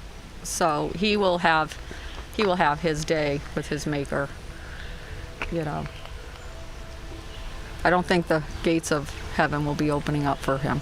Peter sat silently through most of the proceedings. At one point, he stood and addressed the court, not to make excuses, but to apologize. There are no words that can possibly atone for what I have done. Know that I am sorry nonetheless. You have done nothing to deserve the pain that I have caused. My actions were nothing short of irreprehensible. I do not expect forgiveness for my actions, and I will regret them every day for the rest of my life. What I did was inexcusably horrendous, and I will regret it every day for the rest of my life. Not because of the consequences that this had on me, but because of the consequences it has had on your family. The brutality of your crime I found shocking. I had a hard time speaking with your attorney and Mr. Gdansky regarding this sentence. I thought a harsher sentence should be put in place. But because of the victim's wishes, I didn't want them to have to live through this again. Now, after the judge got done delivering her remarks, she imposed a 55-year agreed-upon plea deal prison sentence, making Manfredonia 88 if he survives that sentence. But don't forget, Manfredonia was just sentenced yesterday to another 55 years for that first murder, effectively ending his natural life outside of a prison cell and closing a very dark chapter in some still grieving families' lives. In the wake of the sentencing, public debate reignited around the mental health system, the red flags that were missed, and whether more could have been done to intervene before Peter turned violent. The sentencing of Peter Manfredonia may have marked the legal end of his violent rampage, but for the victims' families, the community, and even those who once knew him, the aftermath was only beginning. The trauma he unleashed during those 5 days in May 2020 would ripple outward in ways that couldn't be measured by court rulings or prison terms. In Willington, where 62-year-old Ted Demers was murdered, his widow Cynthia became the unexpected face of grief and resilience. She spoke candidly to the press about Ted's kindness, how he died simply because he offered help to a stranger. Her voice, filled with both heartbreak and fury, became a rallying cry for other victims of senseless violence. "He was just doing what any decent person would do," she said in an interview. And for that, he was hacked to death. For weeks after the murder, neighbors left flowers and handwritten notes at the end of Myrtle Road, where the attack occurred. Over 100 candles line the Willington Green, each one placed by a resident. As you can see, people are taking a moment to walk along and reflect, as well as read some of the messages left behind. Something horrible and tragic happened, but it doesn't define us as a town. A terrible tragedy that has had an effect on everyone in the small town of Willington. And so to see everybody come together like this, it's very touching. I think it's very important that we did this. The candlelight vigil provided an opportunity to heal. People have been placing candles since 8 a.m. Each candle a symbol of unity and a chance to reflect. It was really important to do something that people can drive by with their families. Others chose to walk by the long line of candles, reading the messages of hope.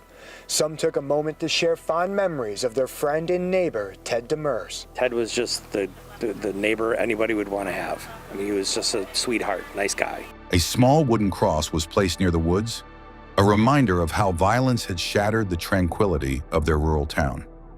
Community meetings were held to discuss how to support victims and improve public safety. Many residents, especially the elderly, reported heightened anxiety and fear about helping strangers. In Darby, the pain was just as deep. Nicholas Isol's family remained largely out of the spotlight, choosing to grieve in private. Those who knew Nick described him as gentle, funny, and loyal, the kind of person who avoided drama and never imagined he'd become the target of another man's obsession. A memorial scholarship was set up in his name at his former high school, with the goal of supporting students interested in mental health awareness and crisis intervention, an issue his family believed had gone tragically ignored. The University of Connecticut, where Peter had been a student, came under quiet pressure to evaluate how it supported students in crisis. Some students alleged that Peter had shown signs of deterioration on campus: erratic behavior, social withdrawal, disturbing comments. but was allowed to continue his studies without meaningful oversight. Yukon officials pledged to review their mental health support systems and increase resources, though no formal fault was ever assigned to the university. Then in 2025, the case re-entered public consciousness when newly released body cam footage, 911 calls, and interrogation videos were made available. These materials, some haunting, some gut-wrenching, offered a clearer picture of just how terrified victims and first responders had been. That same year, a book titled First He Killed the Minuteman was published by author and psychologist Cynthia Herbert Brusky Adams, who corresponded with Peter after his arrest. The book explored the deeper psychological profile behind his crimes, arguing that his descent into violence was a mix of untreated trauma, isolation, and cognitive distortion. The work was met with both praise and backlash. Some believed it gave too much empathy to a killer, while others said it forced society to confront the uncomfortable question of what more could have been done before it was too late. Even behind bars, Peter Manfredonia's story continued to echo. He was serving his 55-year sentence in a Connecticut correctional facility, reportedly on suicide watch and in a specialized mental health unit. He had no chance of parole until he would be nearly 80 years old. But for the families left behind, for the mothers and fathers who buried sons, for the woman who escaped with her life, for a town that still hears the echoes of screams in the woods, no sentence would ever be long enough. The story of Peter Manfredonia is not one that fades easily from memory. It's a chilling reminder of how fast lives can be destroyed, how silent struggles can erupt into public nightmares, and how justice, even when delivered, cannot undo the harm already done. When the news first broke in May 2020, many thought it was another isolated tragedy, a man murdered on a quiet road, a suspect at large. But what unfolded over the next 6 days revealed something far more disturbing, a pattern of violence that seemed random but rooted in years of hidden suffering. As each new alert came in, another death, another crime scene, another state line crossed, the country watched a man unravel in real time. It isn't just a story of murder, it's a story of missed moments. Moments when someone could have intervened more forcefully, moments when Peter might have been placed under long-term care, moments when a system designed to protect the mentally ill, and those around them, failed to do either. But that doesn't excuse what he did. 2 men are dead. Ted Demers, a man who simply offered a stranger a ride, left behind a family, a legacy of kindness, and a wife who now speaks for him in courtrooms and interviews. Nicholas Eisel, a young man trying to live his life, completely unaware that someone he once knew had become obsessed with him, was gunned down in his own home. Their stories didn't end in hospital reports or news headlines. They ended in empty chairs at dinner tables, in phone calls that will never come, in grief that never really goes away. The woman Peter abducted lives on, physically unharmed, but emotionally scarred. She became the silent witness to his final acts of desperation, surviving not through force, but through calm negotiation and willpower. She is a living reminder of just how close this story came to claiming a third life. Even years later, the communities involved continue to heal. In Willington, people are more cautious. In Darby, Nicholas's old friends still speak of him in the present tense. The shock of Peter's rampage still lingers in Newtown, a town already deeply wounded by the Sandy Hook shooting, now tied to another tragic chapter of violence and loss.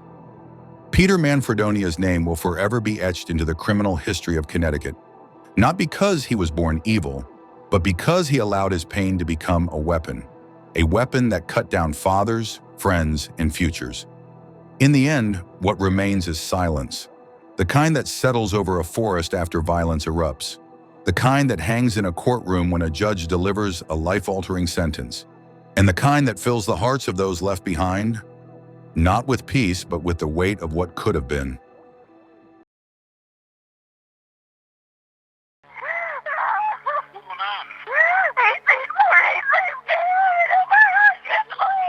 What happened?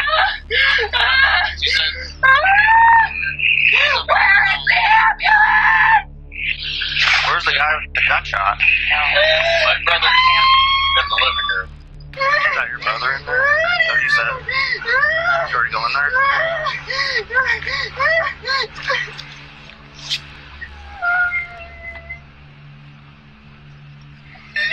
he have any problem?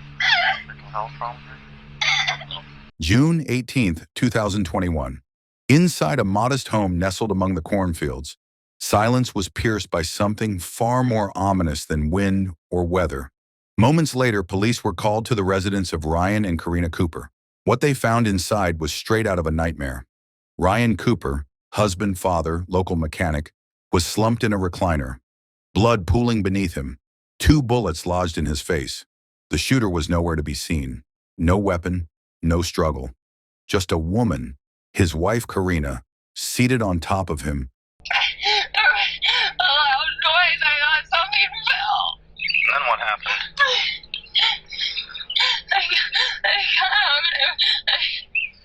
I peeked in the living room and then I went to the kitchen.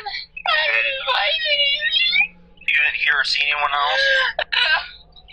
No, what if they're here? What? What if they're here? But you didn't actually see anybody? No. Okay. So did he do that to himself? No way. No way. Okay. And you came out and he was like that? You turned on the light, you saw him? What do I do? Hey, listen.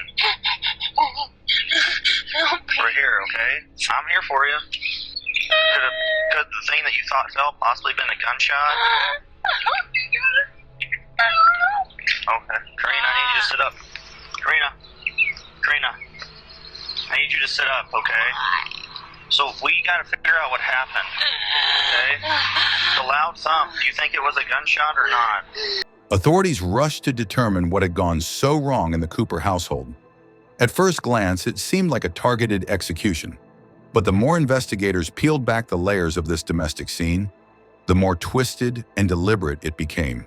There were no signs of forced entry, no witnesses beyond the couple themselves. Yet the evidence told a story far darker than what Karina initially revealed. Soon, Karina Cooper went from grieving wife to prime suspect. And the deeper investigators dug into her digital life, the clearer it became. This murder may have been planned long before a bullet ever left the chamber. Snapchat messages would expose a secret relationship, a forbidden affair with a younger man named Houston Danker, filled with cryptic phrases like, "Remember those casings and go." Aaron Cooper was contacted at 4:30 a.m. by Karina Cooper. She stated that someone was in the house. What time is this first message that you found on June 18th? At 3:31 in the morning. And what was that message? A heart emoji. It says here he responded approximately 2 seconds later. What was that response? Seriously, more than life. And Karina's response 8 seconds later. Forever. All right. And then Houston Danker's next message to Karina Cooper. More than anything, okay, babe, phone's going down. Send me something after I leave your house to then wait for me to open it. Deal? Again, this is at 3:31, so this is approximately 1 hour before that call to Aaron Cooper. Karina claimed it was all misunderstood, that she was under emotional manipulation, that she never wanted Ryan dead. But prosecutors weren't buying it. They said Karina was desperate for a way out of her marriage, and she'd finally found someone who offered her an escape. But you'll hear that they are snapping at 3:31 in the morning. And folks, you remember that Karina told the cops that she was asleep at that time. She won't be asleep at that time. But they're snapping. And that's when that snap of remember those casings. Remember those. No ifs and or buts. It's sent. 3:32. Her defense team portrayed her as vulnerable, manipulated, and emotionally isolated. She got up here and she said that she was scared of Houston.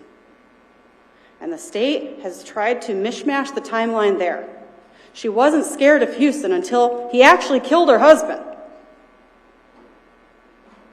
She's still engaging in this ridiculous online emotional affair fantasy world until he actually does it and kills her husband. Then she's scared. And is that a ridiculous notion? Perhaps to some of you. But it was real to her. Whether it's because she thought that he was going to harm her, or whether it's because she thought she'd go down with this ship. It was a case where love, betrayal, and murder collided, where every message and movement was dissected in a courtroom, and where a jury would decide whether Karina Cooper was a victim or a calculated killer. Before the gunshots, before the trial, and before Karina Cooper became a name splashed across news headlines, she was a woman many in Traer knew simply as Ryan's wife. Karina Sue Cooper, a 48-year-old mother and homemaker, had built a life that, on the surface, looked ordinary. A small-town marriage, a modest home, and a reputation for being quiet, perhaps even reserved. But behind that quiet life were cracks no one saw forming. Karina had been married to Ryan Cooper for over a decade. Ryan, by most accounts, was a well-liked and dependable man, a skilled mechanic with a strong work ethic and a soft spot for his children. Sometime in the months leading up to Ryan's murder, Karina struck up an online relationship with a younger man, Houston Danker. He was in his 20s, charismatic, troubled, and reckless. The two began communicating on Snapchat, using disappearing messages, emojis, and code words. Whatever boundaries might have existed crumbled fast. What began as flirtation escalated into a secret affair, fueled by late-night chats and increasingly intimate exchanges. What did he say? Okay, babe. Seriously, putting the phone down. Have to get this shit done. I love you. And what was the date and time of that message? June 18th, 2021 at 3:32:54 in the morning. And Karina's response? Go. She would later claim it was misunderstood, that she meant go, to, sleep. But the damage was done. Investigators found a pattern. Talk of murder, talk of freedom, talk of starting a new life together. Whether Karina meant to act on it or not, someone eventually did. Then came June 18th, 2021. That night, whatever illusions remained were shattered. 2 bullets fired at close range ended Ryan's life. His body was found in the living room recliner, unmoving, eyes open, blood soaking the furniture beneath him. Karina called 911, sounding disoriented. She told police she found him that way.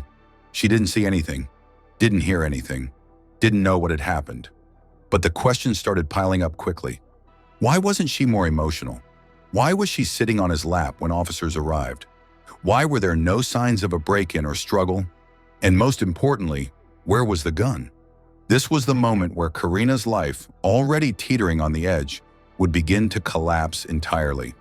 Investigators would soon pull her phone records. They'd follow the digital trail she thought had vanished. And they'd learn that Ryan's death wasn't a random act of violence. It was the final chapter of a marriage that had been slowly dying in the dark. So one of the things that we have to consider, and it always comes up, has the scene been altered? It can be intentional or it can be unintentional. So we know that Mr. Cooper, certainly 911 has been called, that he's incurred an injury. We can see that Karina Cooper is on top of him. So right away when we're doing an assessment, or at least I'm looking at the photographs, because ultimately she's removed from Mr. Cooper, we have to take into consideration that there's possible movement of Mr. Cooper by Karina Cooper. Not only that, but what has she touched that could have altered? For example, I could have some, or Mr. Cooper could have some blood on his face, could be moving that blood around, which could be changing the appearance of the stain. So in my analysis, if I had a flow pattern, so flow as we talked about before, gravity's causing it to run down, well, I could see this movement.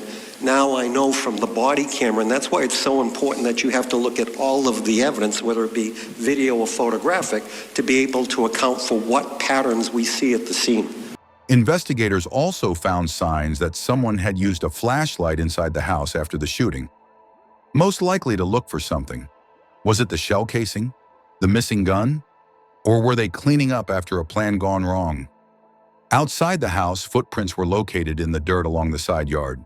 Prints that matched Karina's shoes, and there, near the back fence, was what officers believed could be a disposal route, an area where someone might have tossed or hidden a weapon before police arrived. Karina was brought in for questioning. Her initial story was vague. She said she had been in the kitchen when she heard a sound like a pop and rushed in to find Ryan already shot. So you fall asleep between midnight.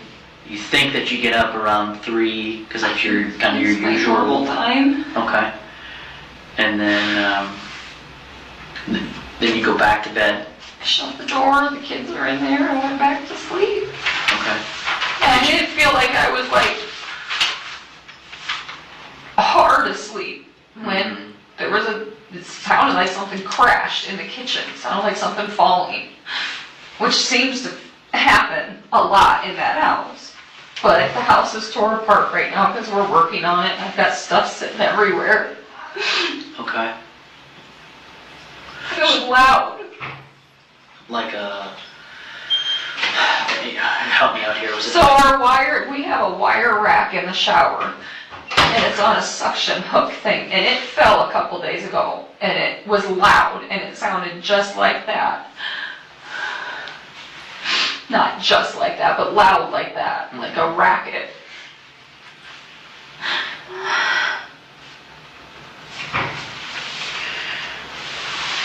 So no sounds of like glass breaking or anything like that, just kind of a loud, like you said, a ruckus. Yes.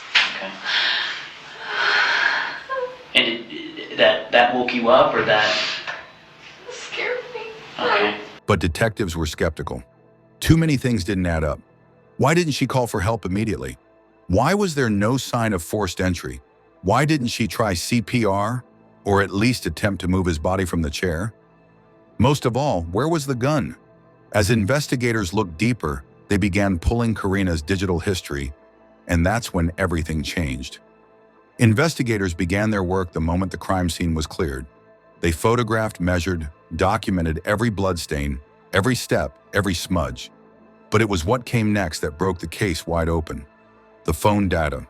Karina's phone revealed that just days and even hours before the shooting, she had been in contact with Houston Danker, a man roughly half her age and someone she had been romantically involved with. Danker was no stranger to law enforcement.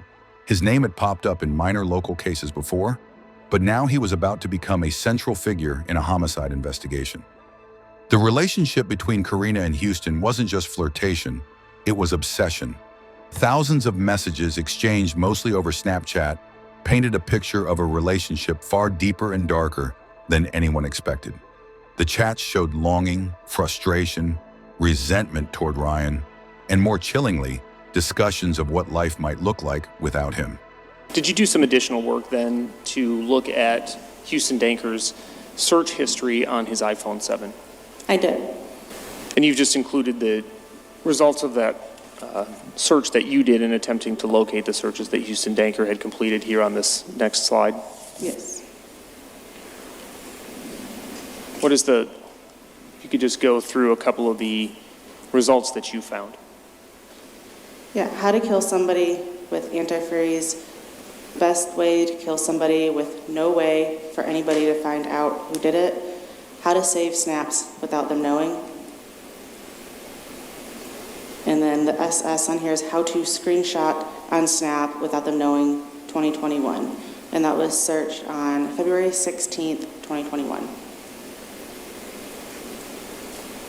And some additional history that you located. So this was on May 11th, 2021 at 9:20 p.m. Is sodium sulfate, is it deadly? This is on May 22nd, 2021 at 8:52 p.m. I might sound strong, but diphenhydramine versus bromethylene. This is the same day and time, a little bit later, at diphenhydramine, does it kill humans? Again, on May 22nd, this is now at 9:17 p.m., the black market. And this is 6/18/2021 at 5 p.m. Old open Snapchats be found again after being seen in the state of Iowa. And what's the date of that particular search? Yeah, that one is June 18th, 2021 at 5 p.m. The phone data also revealed that Karina had been searching for firearm information weeks before the murder. Did you find then Google searches related to poisoning? I did. What is the best way to poison somebody quickly? Is chloroform traceable? Cyanide. Sodium cyanide. Diphenol. Where to find arsenic? And moving on to the area that you've deemed killing or searches related to killing, what did you find?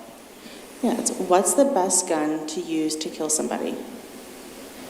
How do people get caught for shooting? How to positively get away with murder? The best way to kill somebody with no evidence? How much does it pay to dig a grave? Further complicating things were the location pings. Cellular data placed Houston Danker in the vicinity of Traer around the time of the murder, though not directly at the house. Surveillance footage was limited, and no eyewitnesses placed him inside the residence. But the timing of the messages and the tone suggested he knew exactly what had happened. Meanwhile, forensic investigators continued working through the physical evidence. Blood spatter patterns confirmed Ryan was shot at close range. Were you able to develop a DNA profile, therefore, of Ryan Cooper? Of his known bloodstain card, yes. And you also indicated you were able to develop a DNA profile for the family members who you're given the DNA, correct? Yes. The casing recovered matched a .22 caliber weapon, but without the firearm itself, ballistics couldn't definitively say who pulled the trigger. Karina's clothes were tested. No gunshot residue, but the crime scene offered another clue. No signs of forced entry. No footprints beyond her own. No fingerprints other than hers and Ryan's. No sign that anyone else had entered the home that night. And still, there was the question of motive. Why would Karina want Ryan dead? Talked about a rogue. There's a message about a rogue semi-accident that we saw on Snapchat. Did you want your husband dead? No. Why would you say that? Because I have a really sick sense of humor sometimes, inappropriate humor, and I was probably angry. There were times that we weren't getting along the greatest, and like people have said, especially when I drink, I have a sharp tongue sometimes and can say nasty things. I think there might have been conversations about divorce. Were you going to leave your husband? I didn't plan on it. No, I didn't want to break up our family. Our relationship wasn't perfect, but I knew I didn't want to break up our family. She admitted to the affair with Houston, but insisted it was a mistake and said he pressured her into staying silent. Saw a little bit in the Snapchat content about, was Houston jealous of your relationship with Ryan? Houston acted like he was my husband and Ryan was my boyfriend. Like I was, if Ryan and I were together, he acted like I was sneaking around with my husband and cheating on him somehow. Did Houston talk about killing Ryan? Several times. Did you ever take him seriously? No, I thought he was full of crap. But during cross-examination, the prosecution seized on her inconsistencies. Why were there no signs of Houston ever entering the house? Why were her footprints the only ones near the backyard? Why did none of her fingerprints appear on Ryan or on any signs of attempted aid? Houston Danker. Houston Danker. Houston Danker killed Ryan Cooper. Houston Danker shot Ryan Cooper in the face. Houston Danker solicited Karina. Houston Danker manipulated Karina. Houston Danker lured Karina. Houston Danker had Karina living in a dream world. Houston Danker killed Ryan Cooper. Karina Cooper was in a dream world, and then it became real, and then she was in too deep. Karina didn't have any trouble pushing back against things that she felt weren't true. Correcting Mr. Kodiaga, or as defense said, trying to be accurate. Did you catch what she said yesterday during your testimony? Mr. Kodiaga, Ryan was sleeping when he was shot? Medical examiner never testified to that. Ken Martin didn't testify to that. Ken Martin said he was shot while he was in his recliner chair. That's how he put it. Nobody testified that Ryan was sleeping when he was shot. There's no testimony to that at all. Ryan was sleeping when he was shot? Karina says, yes. How does she know that? Wouldn't the answer be, I don't know? She said yes. Because she shot him. It wasn't just a murder, it was a collapse of trust, a reminder that the most dangerous lies aren't always shouted. They're sent quietly, in disappearing text messages, between two people who thought no one was watching. The murder of Ryan Cooper wasn't just the ending of a marriage. It was the unraveling of a life that many thought they understood. What began as a quiet relationship in small-town Iowa ended in cold blood in a recliner chair, with 2 bullets to the face and no weapon to be found. At the center of it all was Karina Cooper, wife, mother, neighbor. She wore the role of a grieving widow with eerie calm, but the deeper investigators looked, the more the mask slipped. The jury deliberated for just over 3 hours. At 5:51 p.m., the verdict was read, guilty of first-degree murder. All right, I have a form of verdict. Form of verdict 2, we, the jury, find the defendant, Karina Cooper, guilty of the offense of murder in the first degree, dated this 11th day of July, 2025. Is there any further record that we need to make on behalf of the state? No, Your Honor, thank you. Any further record we need to make on behalf of the defendant? No, Your Honor. All right, then we are adjourned. Thank you. He's an aggressive bully and nasty, and I've had enough. Yes, I stabbed him. And when he said you wouldn't do it, I did it twice more. You alright? With any luck, you'll be too late. Right. Don't. We'll get you right, get the ambulance in, pronto. We need CPR. CPR. No, please don't. Yeah, we need the I should ambulance in. have stabbed him a bit more. No, I have no intention of not agreeing to what I've done. Okay. I know what I've done. All right. And I know why I've done it. And if I haven't done it properly, I'm really annoyed. It was February 13th, 2021, the eve of Valentine's Day. In a quiet Somerset town where charming bungalows shine under the stars and secrets rarely last, a cozy home was alive with activity. Inside the house, a birthday celebration was taking place. Laughter filled the room, glasses clinked, and the smell of a homemade feast hangs in the air. It was a scene of pure warmth. But in an instant, that joy disappeared. By the end of the night, a man lay dead on the kitchen floor, a paring knife buried deep in his chest. This is not just a love story gone wrong. In that quiet bungalow, 66-year-old Penelope Jackson stabbed her husband, David Jackson, 3 times. As blood spread beneath him, she picked up the phone. Her voice remained unnervingly steady as she confessed to the emergency operator. All right, madam, how many times have you stabbed him? I did the once, You did the once? and then he said I wouldn't do it again, so I did it twice more. So, okay. So in total, how many times? 3 times. 3 times, okay. Once I thought I'd get his heart, well, he hasn't got one, and then twice in the abdomen. The words linger in the air. I've stabbed my husband. But why? Was it a sudden outburst sparked by an argument, or was this a planned act?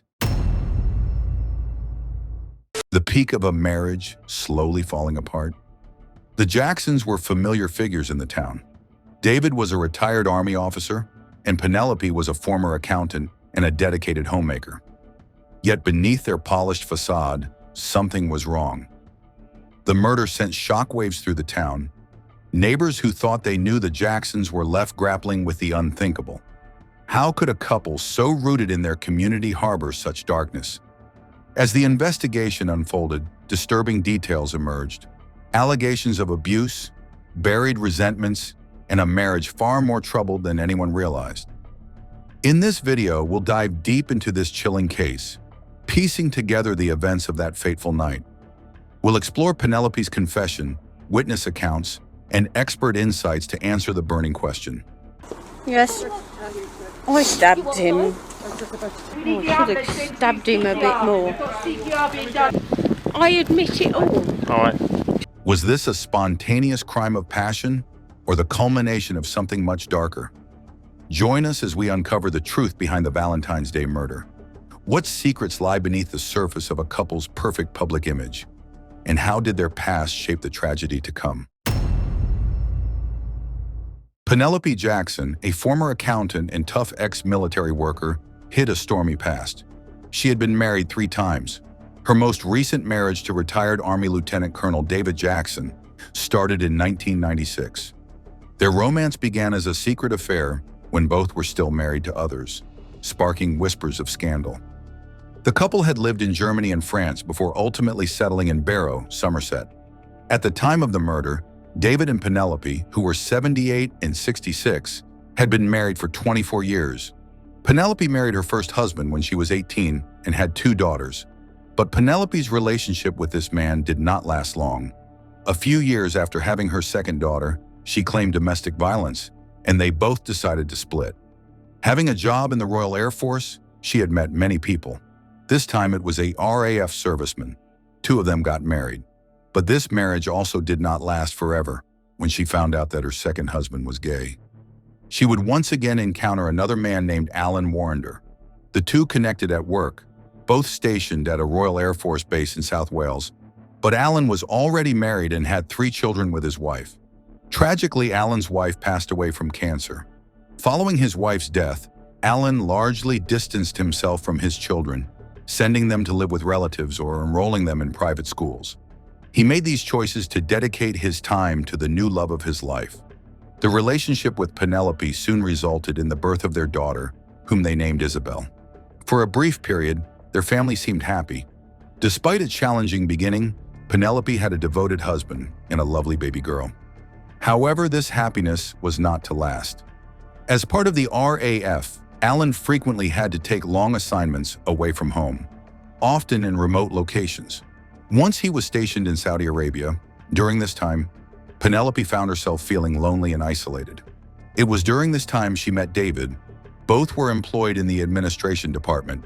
She had previously worked in admin for the Royal Air Force, but switched to the armed forces for better compensation. Although Penelope and David were both married with children, they struggled to resist their attraction and often made excuses to meet. This affair soon escalated and did not remain secret for long.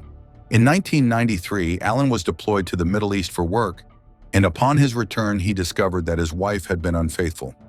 This revelation hit Alan hard, which severely affected his mental health, and he ultimately decided to take his own life a few days later through carbon monoxide poisoning.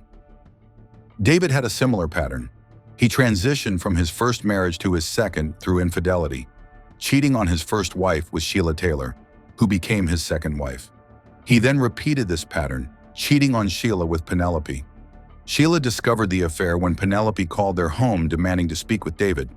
Though David assured Sheila the relationship had ended, she chose to divorce him and took their children with her. Surprisingly, shortly after the divorce, David married Penelope Jackson in 1996. He adopted Penelope's youngest daughter, Isabel, and raised her as his own. Shortly after their wedding, David's son Gavin died by suicide. Gavin had cheated on his pregnant wife and, devastated by guilt, took his own life. In his farewell note, Gavin wrote that he did not want to follow in his father's footsteps. Overwhelmed by shame, he felt unworthy of living. This loss deeply impacted David. He not only lost his only son, but also carried a sense of guilt. From that point on, his behavior shifted. He became erratic, short-tempered, and often aggressive toward Penelope. He's an aggressive bully and nasty, and I've had enough. To friends, they seemed like a normal couple. They planted flowers, traveled, and enjoyed retirement. But behind the walls of their cozy home, trouble brewed. clouded by fear and secrecy. Penelope alleged that David was not the kind man he appeared to be. He was controlling. His anger flared like a storm. One moment, he'd be calm. The next, he would yell or smash things, leaving Penelope constantly on edge. She claimed their marriage was rocky from the beginning, filled with his unpredictable rage. Outwardly, they smiled, but inside, their home was a place of fear. Her daughter, Isabel, a silent witness to the tension, felt the danger lingering in every room like a shadow. Isabel described 3 instances of serious aggression perpetrated by her father against her mother that occurred around 1997 or 1998 while they resided in Germany. She recalled one day she was coming home from school and found her father pushing her mother up against the wall, and her mother ending up with a bloody nose. On another day, she saw her mother up against a door on the top floor of the house with Mr. Jackson holding a knife to her throat. It took 3 of the guests to pull him off her mother, she said. On another occasion, Isabel described David getting her out of bed and telling her to get a mug filled with chocolates she had given Penelope for Mother's Day out of its hiding place in the airing cupboard. David then allegedly smashed the mug. In the past few years, the initial indication of trouble in the Jacksons' marriage appeared on December 23, 2020, when authorities were summoned to their home due to an argument over a TV remote. Penelope informed the police that she had confined her husband in their conservatory to help him calm down, but he had broken out using the poker from their wood-burning stove. She asserted that he had been behaving unusually after undergoing a procedure to replace the battery in a deep brain implant designed to control a condition that caused tremors in his hands and limbs. In her court statement, she claimed to have been headbutted, strangled, and kicked down a stone staircase by her husband. She indicated that the extreme violence began after the suicide of David's son. However, David's family and friends rejected Penelope's allegations of ongoing domestic violence and accused her of fabrication. What could turn a birthday celebration into a fatal confrontation? And what did Penelope's chilling words reveal about her state of mind? 13th February, 2021, it was Penelope's 66th birthday. The modest, tidy kitchen of the Jacksons' bungalow was softly lit. The family had arranged to enjoy an extravagant dinner featuring lobster, crab, and steak via a Zoom video meeting, but issues arose early that evening. Penelope and David, using their iPad for video chat, discovered it wasn't sufficiently charged, which sparked the first disagreements of the night. While they managed to get Zoom running on the device, Penelope seemed downcast and appeared to have been crying. After exchanging greetings, the family proceeded with their plans as intended, ready for their remote dining experience, with Penelope stepping into the kitchen to prepare food for herself and David. Following their seafood starter, they had a main course of pricey steak. Isabel mentioned that the mood started lovely, but shifted when Penelope introduced a bubble and squeak side dish to accompany the steak main course. Bubble and squeak, a traditional British dish made by combining potatoes with cabbage and pan frying to create a crispy texture, is sometimes regarded as low class by some Brits, a sentiment that David seemed to share. David informed Penelope she was ruining the upscale meal by including a side dish like bubble and squeak, which escalated into a full-scale argument, a disagreement that ultimately interrupted the Zoom call. Penelope was stunned and humiliated, and the birthday joy vanished. Moments later, the call ended earlier than expected. The house fell into silence. Shortly after finishing the call, Potterton received an unusual text from her mother that said, "If everything goes wrong, you have this message. I love you more than anything."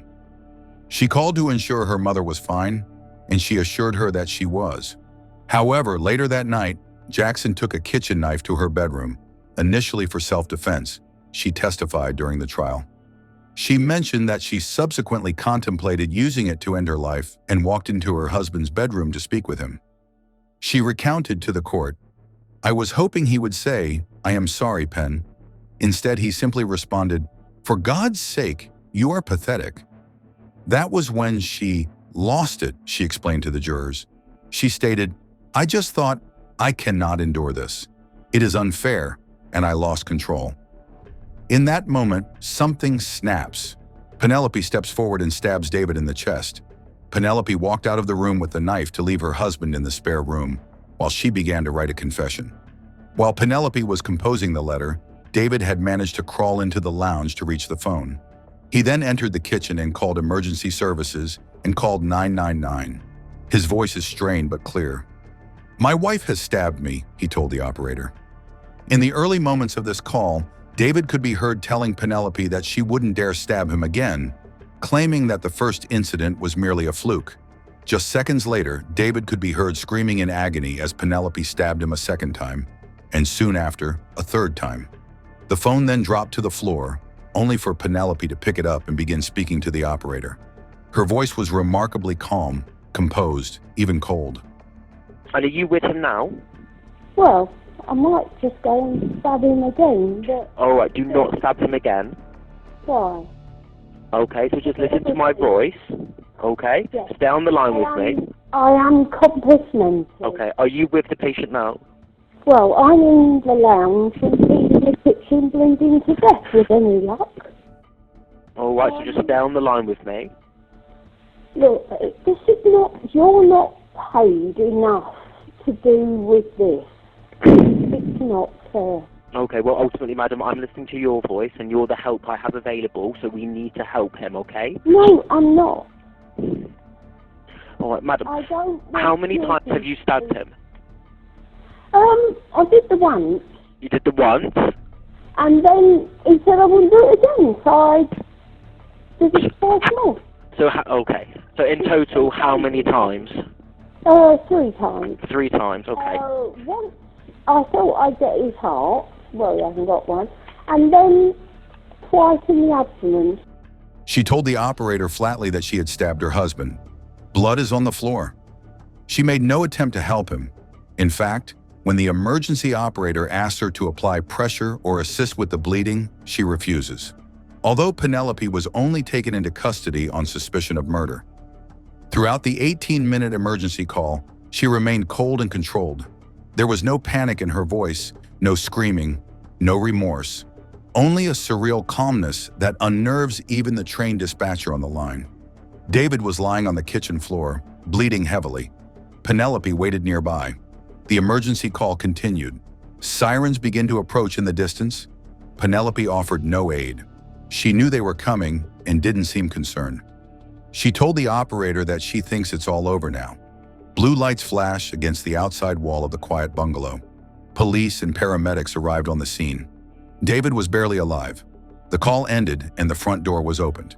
In footage shared at the conclusion of the prosecution's case, Penelope quoted, "I admit it all." Hey madam, do you want to just step outside for me a minute? Can you come outside? Yes. Thank you. He's on the kitchen floor. Okay, at this moment in time, okay, if you just listen to my colleague. Under arrest suspicion of attempt murder, mate. Under arrest with suspicion of attempt murder. You do not have to say anything. It may harm your defence. You do not mention when questioned anything you later rely on in court. Anything you do say may be given in evidence. I'll go in and see what they do. Yeah. Could I get my coat? Just bear with me 2 seconds. In there. I admit it all. All right. Just get them. All right, I want to go in. All right. No, So- he's on the kitchen floor. She stated her husband had been lying on the kitchen floor of their bungalow in Somerset. You all right? With any luck, you'll be too late. All right. What's your name, my love? Penelope commented, "With any luck, you'll be too late. There's nothing nasty." All incidents portrayed Penelope as a victim driven to a desperate act, and there was a calculated motive behind her calm confession. Authorities described the incidents of that evening as a deliberate, planned homicide. She had certainly provided enough information to the police to eliminate any uncertainties, and they would start their questioning of her the following day. However, she was not nearly as forthcoming as she had been the night before. Penelope declined to answer inquiries and instead submitted a written statement alleging that David had been emotionally and physically abusive and controlling towards her for several years. In the confession, she expressed how she had endured a lot over the years and referred to her husband as a good daddy, but mentioned that the mask had slipped and she accepted her consequences. She claimed that she had no alternative and she denied the murder charge, asserting instead that she was guilty of manslaughter and had acted solely in self-defense. Penelope continued to portray David as an abuser, both physically and emotionally, which infuriated David's family to the very core. although they acknowledged that they often witnessed arguments between the couple. Dead Chief Inspector Roger Doxey from Avon and Somerset Police stated that Penelope was forthcoming about her actions and, in her own words, was compos mentis at the time of the offense. Okay, so just listen to my voice. Okay? Stay on the line with me. I am compos mentis. Okay, are you with the patient now? Well, I'm in the lounge and he's in the kitchen bleeding to death with any luck. He said, she was quite clear and composed in her thoughts about what she had done and openly acknowledged that she had stabbed her husband 3 times, seeming quite content with it.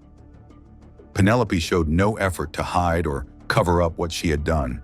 In fact, she was quite clear about having killed her husband. I stabbed him once because he's a... No, I'm going to send them all out. He's an aggressive bully and nasty, and I've had enough. Even expressing a desire for the police to know he was dead. Yes, I stabbed him, she stated without any feelings of guilt. She was confident and outspoken in her remarks. When she was told she was being arrested on suspicion of murder, she answered, "Oh, good," and proceeded to express that she had no intention of denying what she had done. All right, Penny. I'm further arresting you for murder. Good. Others portrayed a different narrative about Penelope Jackson. David's second wife, Sheila Taylor, stated that it was David who felt frightened of his wife, who had previously threatened to sever his penis if he ever left her. He genuinely believed she had the capability of following through on that threat, Ms. Taylor recalled. His daughter from a previous marriage, Jane Calverley, remarked that the defendant enjoyed making others feel uneasy. When he was with the defendant, he always appeared to be on edge. I always felt everything revolved around Penelope. Describing the allegations of domestic abuse as wicked and distressing for the family, Detch Insp Doxey noted that the jury faced a tougher challenge because they had not heard the victim's perspective. Police investigations later found that Penelope had also made several online searches for terms including deep brain stimulation, domestic violence, my rights as a victim, refuge, support with legal options, I'm living with my abuser, and for divorce lawyers. Among a stream of WhatsApp messages she sent in one day in December 2018, she described him as having turned into the devil incarnate. Julie Smith, an old friend of Penelope, whom she met while both worked at the Ministry of Defense, characterized her as sociable and gregarious, and described David as quiet, unassuming, sociable, and a good man. She said that they both held strong opinions, so in that sense they were similar. They appeared to get along well, just having minor disagreements like any married couple. She mentioned she had never witnessed any hostility between the two and observed that they seemed at ease in each other's presence. A neighbor in Barrow noted he often conversed with David, whom he described as a good friend. He remarked that they both had a great relationship. Most mornings, David would go out and they'd chat for a few minutes. Each piece of testimony, from Penelope's own words to the views of those who knew the couple, provided a piece of the truth. Penelope's actions were the desperate response of a battered woman. Penelope declined to respond to inquiries during a police interview and instead presented a prepared statement alleging that David had been abusive and controlling toward her. A post-mortem examination of David was conducted. Penelope was later charged with murder. Her trial began on November 11, 2021, and she was held in custody. The proceedings took place at Bristol Crown Court. The jury was tasked with determining whether, despite her apparent clear confession to the police about killing him, the years of emotional and physical abuse had caused Penelope to lose her self-control on that night. The jury at Bristol Crown Court was informed that Jackson fatally stabbed her husband in their kitchen in Barrow, Somerset, in February. She had pleaded guilty to manslaughter but denied the charge of murder. During a 999 call played for the jury, her husband can be heard screaming as a knife is reportedly plunged into him. A portion of the recording was made public at the end of the prosecution's arguments. Penelope can be heard telling the call handler, "I might go and stab him again." The call handler asks her not to, and Penelope goes on, "I am compos mentis. I am in the lounge. He is in the kitchen bleeding to death with any luck." Penelope also mentioned that she believed she had stabbed her husband in the heart but added, well, he hasn't got one. She was convicted of murder. She acknowledged committing manslaughter but contested the murder charge, arguing that her husband had subjected her to years of physical abuse and coercive control. The defense contended that the murder was the culmination of years of humiliation, maltreatment, and suppression that ultimately erupted. Penelope mentioned that the violent behavior traced back to 1998, shortly after the suicide of David Jackson's son from his first marriage. Isabel characterized her father as a broken man following this event. During the hearing, Penelope's lawyer, Wade, portrayed Penelope as a vulnerable woman deeply burdened by the shame stemming from her foster upbringing and unsuccessful marriages. She had escaped her first marriage, which was marked by physical abuse, and her third husband took his own life after discovering her affair with David Jackson. Consequently, Wade stated that Jackson was resolved to lead what appeared, at least superficially, to be a perfect life. Penelope revealed to the jury that her husband was incredibly possessive when they started dating, which led her to get a tattoo on her backside that said, "Property of David Jackson." She recounted that in the years that followed, her husband dictated which television programs she could watch and subjected her to repeated abuse, such as choking, verbal insults, and forced sex. She felt both ashamed and terrified of leaving him, yet also grateful to her husband for being a good father to Isabel. During a Mother's Day celebration at an officer's mess, he once headbutted her and pushed her down the cellar stairs. She recounted it would usually begin with him being verbally aggressive. Then it would escalate, and he would often shake her. Sometimes he would strangle her, causing her to lose consciousness. At other times, she would be semi-conscious, either on the bed or the floor, and if his anger peaked, he would kick her. She mentioned an incident where he seized her by the throat over a disagreement about coffee, and another time, he suffocated her until she lost consciousness following an argument about a cheese board. She stated that if she was not willing to engage in sex, he would cover her mouth with his hands and they would have sex anyway. The jury was sent to deliberate on their verdict. After 11 hours of consideration, the jury returned with a guilty verdict. She was sentenced to life imprisonment with a minimum term of 18 years. The investigators determined that David posed no danger to Penelope during the assault and that she remained calm throughout the incident, which led them to conclude that it was improbable she was acting out of panic after her husband attacked her. Penelope could have halted her actions after the initial stab to David's chest. However, as emergency personnel reported, she persisted in attacking him while he was gravely injured. Although the details of what transpired privately were often unclear, while delivering the sentence, Judge Martin Picton noted that Penelope had shown not a shred of remorse for the killing. Judge Picton noted that, although she claimed to still love him, she attempted to portray David Jackson as a monster. While every marriage experiences conflicts, especially ones that may have intensified during the lockdown, the judge was confident that he was nothing like the person she described. He further remarked that she took the life of another person. That was an atrocious act that will weigh on her and all the family members for the rest of their lives. Penelope's 18-year prison sentence sparked controversy as the UK-based Centre for Women's Justice issued a statement asserting that the jury's majority verdict and the judge's severe punishment demonstrated that significant progress was still needed to ensure victims of coercive and controlling behavior received the justice and recognition they deserved. The organization also drew a parallel to another case where a pensioner, married for many years, killed his partner during the COVID-19 lockdown, seemingly in a momentary fit of rage and confusion. He claimed diminished responsibility for his actions and was convicted of manslaughter, receiving a sentence of only 5 years, less than a third of the punishment which was imposed on Penelope. When sentenced in October 2021, Penelope, who was 66 years old, became eligible for release at the age of 84. Penelope's demeanor and actions portrayed her as someone lacking in compassion, demonstrating a complete absence of guilt after David's passing, despite her claims of still loving him. She had filed an appeal against her ruling, which effectively concluded the case. However, both sides continued to exert pressure on Penelope.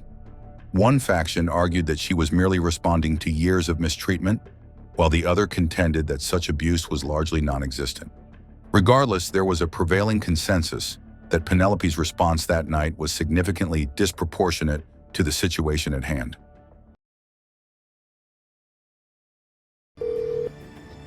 Winnebago 911. A man was shot. Are you with the person right now? Yes. Is he breathing? Yes. Okay. Where is the assailant? Somewhere in the house. Okay, is it male, female? Female. For a woman accused of murdering her boyfriend in Manasha. Killing happened in February in Manasha. The court commissioner set bond at $1 million for Catherine Chesky, the woman accused of shooting and killing her 71-year-old boyfriend at their Manasha home last week. And found 54-year-old Catherine Ann Chesky guilty of first-degree intentional homicide. I shot somebody. I'd have a whole lot more blood on me. He was my second shot at love. He's not dead. He can't be dead. Oh my God, no!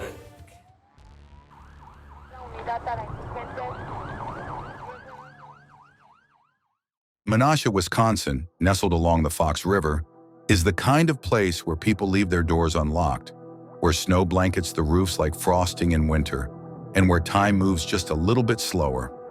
It's not the sort of town you expect to wake up to murder headlines.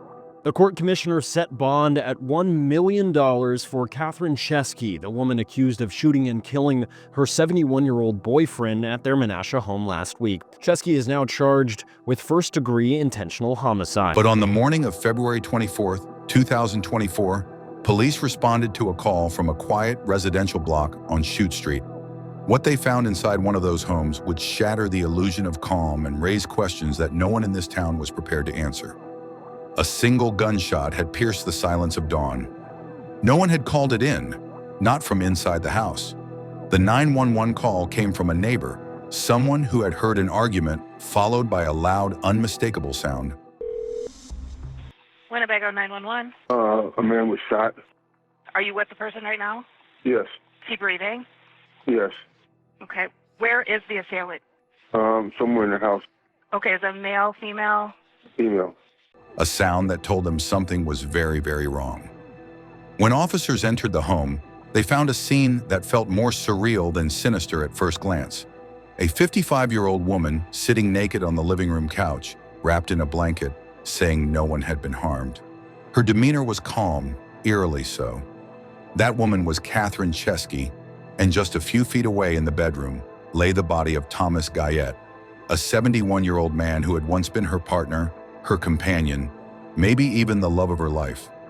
Now he was dead, killed by a single bullet to the chest, fired from close range. Closing arguments wrapped up and jury deliberation is underway for a woman accused of murdering her boyfriend in Manasha. Winnebago County jury has reached a verdict in the trial of a woman charged with the deadly shooting of her boyfriend. The killing happened in February in Manasha. Well, Tom and Michelle, after almost 4 hours of deliberating, the jury reached a verdict and found 54-year-old Catherine Ann Chesky guilty of first-degree intentional homicide. No sign of struggle, no call for help, no explanation that made any sense. But this was no random act of violence. This wasn't a burglary gone wrong or a stranger's rage spilling into a stranger's home. This was something far more intimate and far more dangerous. The kind of danger that brews behind closed doors and builds slowly, day after day, until one morning it explodes. Neighbors had seen the cracks, frequent yelling, late-night arguments, slamming doors, but no one expected it would come to this. A domestic disturbance? Maybe. But murder? Not here. Not from Catherine, who often kept to herself. Not from a woman who now claims she was legally blind and unable to shoot a target even if she tried. But nothing about this case was as it seemed. Catherine would go on to offer multiple versions of the same story, none of them consistent. First, she claimed the gun simply went off as she tried to take it from Thomas. Then, she suggested that maybe Thomas shot himself. Later, she mentioned her deteriorating vision, saying she couldn't have possibly aimed, and all the while the evidence was piling up. Gunshot residue on her hands. No sign of forced entry. An audio recording, nearly an hour long, of the final argument between them. Words that cut deeper than any weapon, painting a picture of a toxic, volatile relationship that had been spiraling for years. The case was a ticking time bomb. Prosecutors would eventually argue that this wasn't a momentary lapse in judgment. It was a premeditated act, a final eruption after years of emotional warfare. But the defense had their own version of the story. Catherine, they said, had been emotionally abused, berated, and beaten down over time. The shooting, they claimed, wasn't murder. It was a reaction, a breaking point. I took the gun away from him. Okay, well, I went in the bedroom and I took the gun away from him. How can he be dead? I took the gun away from him. I heard the gun go off and I took it away from him and I took it in the living room. What really happened in that house that morning? Was it an act of cold-blooded rage or the desperate move of a woman pushed too far? Why didn't she call for help? And how does a person go from living with someone to taking their life? As the trial unfolded, it became clear that this case wasn't just about one bullet. It was about every word, every scream, every moment that led up to that final silence. A silence so thick it could only be broken by a single sound, the echo of a gunshot. This is the story of Thomas Guyette, the man who died, of Catherine Chesky, the woman who stood accused, and of the fragile line between love and loathing, one that once crossed can never be uncrossed. Stay with us, because nothing about this case is simple, and the truth, well, the truth might be the darkest thing of all. In every town, there are stories whispered behind curtains, relationships that seem strained, couples who argue too loudly, too often. On the surface, they're just another couple navigating the complexities of life. But behind closed doors, something darker brews. For Thomas Guyette and Catherine Chesky, their relationship was a slow descent into emotional chaos, marked by volatility, mistrust, and conflict that had been simmering long before that fatal February morning. Thomas A. Guyette, 71, had lived in Manasha, Wisconsin for many years. To most who knew him casually, he was quiet and kept to himself. He wasn't particularly social, but neither was he a recluse. He had a small circle and, by all accounts, lived a relatively low-key life. Age was catching up with him, but he still maintained a sense of independence and a sharp temper that neighbors occasionally overheard during his spats with Catherine.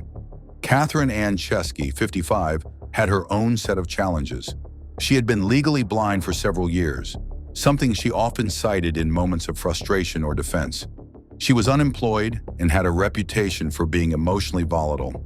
Her relationship with Thomas was her primary anchor to the outside world, but that anchor seemed to drag rather than steady her. Friends and neighbors knew little about her life before she met Thomas, but what they saw after they started living together painted a troubling picture. The pair shared a residence on Chute Street in a modest two-story home divided into units. Catherine and Thomas occupied the upper level. From the beginning, their cohabitation was marked by tension. Neighbors often reported raised voices, banging furniture, and arguments that echoed through the walls at all hours of the night. There were moments of quiet, yes, but they were always temporary. The underlying instability of their relationship never truly went away. Despite the turbulence, they stayed together. Whether out of necessity, codependence, or something else entirely, no one could say. There were no reports of physical violence serious enough to warrant arrest, but police had visited the residence multiple times over the years in response to domestic disturbance calls. Each time, the matter was either de-escalated or resolved without further incident. But each visit was another thread unraveling the frayed bond between them. By 2024, things seemed to have worsened. Catherine had become more withdrawn, and Thomas was increasingly irritable.